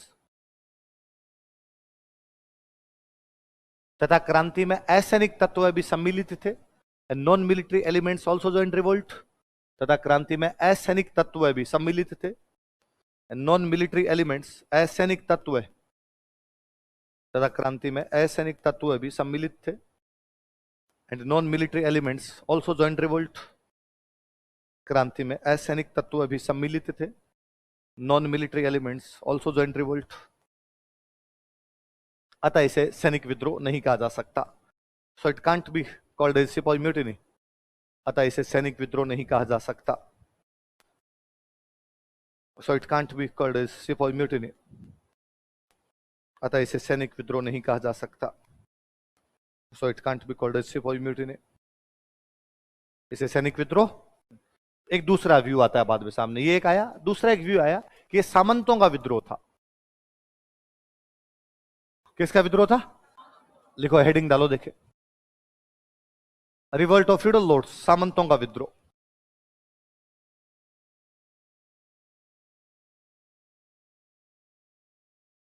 Revolt of feudal lords, सामंतों का विद्रोह। तो एक ये बात कही जाती है कि भाई अंग्रेजों का राज आया तो सामंतों की शक्तियां क्या होने लग गई थी? कम, इसलिए सामंत विद्रोह कर गए जी। उनकी पावर कम हुई तो उन्होंने क्या कर दिया? हमारे खिलाफ विद्रोह।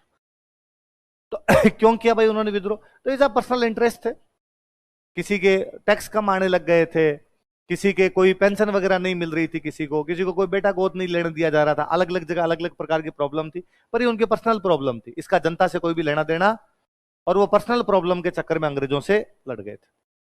तो हम कहते हैं भाई साहब, यदि वो पर्सनल प्रॉब्लम के चक्कर में अंग्रेजों से लड़ते, तो हमने तो ये देखा था कि एरिनपुरा वाले विद्रोही जब दिल्ली गए थे, शिवनाथ सिंह आसोप उनके साथ चला गया था। तो इसका मतलब उनकी पर्सनल प्रॉब्लम, तो वो विद्रोहियों के साथ क्यों जाती? पर्सनल प्रॉब्लम होती तुमसे लड़ लेते, या पर्सनल प्रॉब्लम होती तो अपने राजा से लड़ लेते। और सलुम्बर का केसरी सिंह और कोठारिया का जोध सिंह, उन सब लोगों को शरण दे रहे हैं जो अंग्रेजों के खिलाफ है, कि त्याचा टोपे उन्होंने कहा बैठ जा।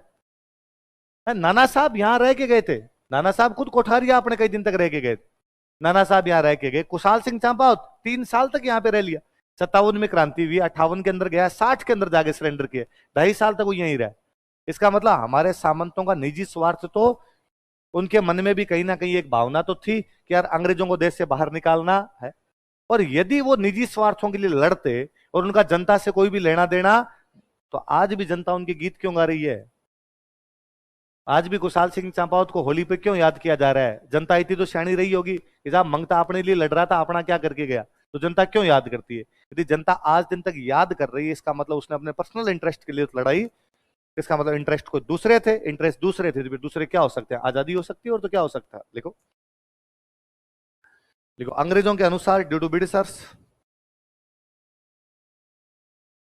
अंग्रेजों के अनुसार ड्यू टू ब्रिटिशर्स, सामंतों ने अपने निजी स्वार्थों के लिए विद्रोह किया था।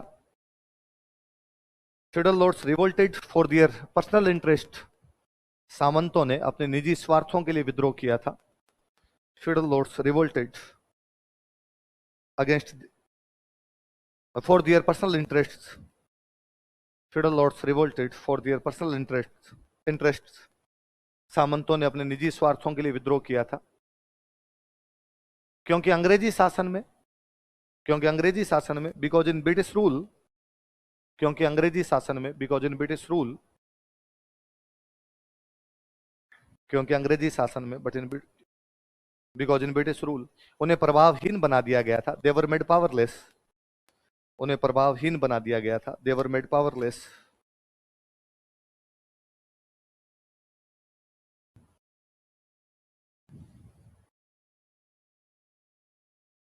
नीचे लाइन चेंज कर लिखो। लेकिन यह स्पष्टीकरण भी सही नहीं है, लेकिन यह स्पष्टीकरण भी सही नहीं है, but this explanation is also not correct, लेकिन यह स्पष्टीकरण भी सही नहीं है, but this explanation is also not correct, यह स्पष्टीकरण भी सही नहीं है।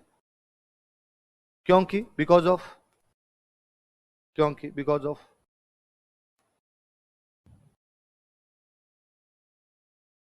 सामंतों ने दिल्ली तक विद्रोहियों का साथ दिया था।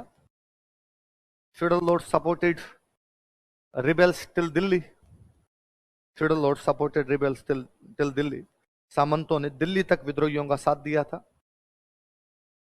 फ्यूडल लॉर्ड्स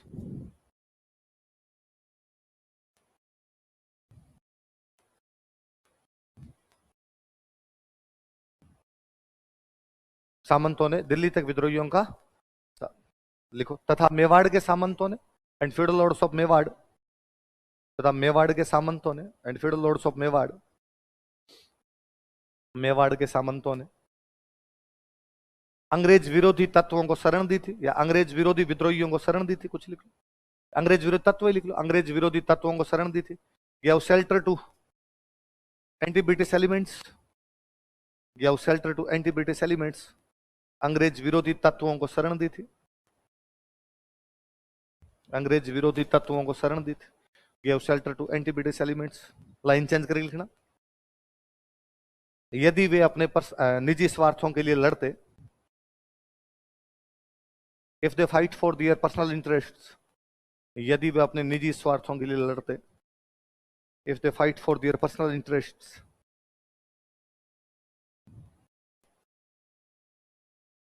तो उन्हें लोकगीतों में नहीं गाया जाता, तो उन्हें लोकगीतों में नहीं गाया जाता। देन दे डोंट संग इन फोक सॉन्ग्स, तो उन्हें लोकगीतों में नहीं गाया जाता। सो दे डोंट संग इन फोक सॉन्ग्स,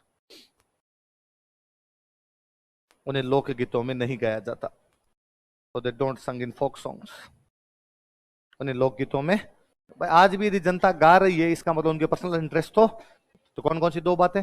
एक तो पढ़ी हमने, क्या अंग्रेज क्या कहते हैं उसके लिए? सैनिक विद्रोह। या दूसरा क्या कहते हैं? साम। तो सैनिक विद्रोह तो क्यों कहते हैं? सेवा संबंधित शर्तों और चर्बी वाले कारतूसों के कारण सैनिकों में कहीं ना कहीं लफड़ा चल रहा था, और इस वजह से क्रांति की। पर हम कहते हैं कि यदि ऐसा होता तो फिर सारे के सारे सैनिक शामिल होने चाहिए थे, पर ब्यावर खेरवड़ा में तो हुए नहीं। ऐसा होता तो आपका साथ तो कोई सैनिक देता ही नहीं, जबकि हमारे तो सारे सैनिक किसके साथ में थे? आपके साथ में खड़े थे। और फिर ऐसा होता तो केवल सैनिक सैनिक ही लड़ते, फिर बाकी वाले लड़ते ही क्यों? बाकी वाले लड़ रहे हैं, इसका मतलब ऐसा तो फिर अंग्रेज एक दूसरा कहते हैं कि क्या था?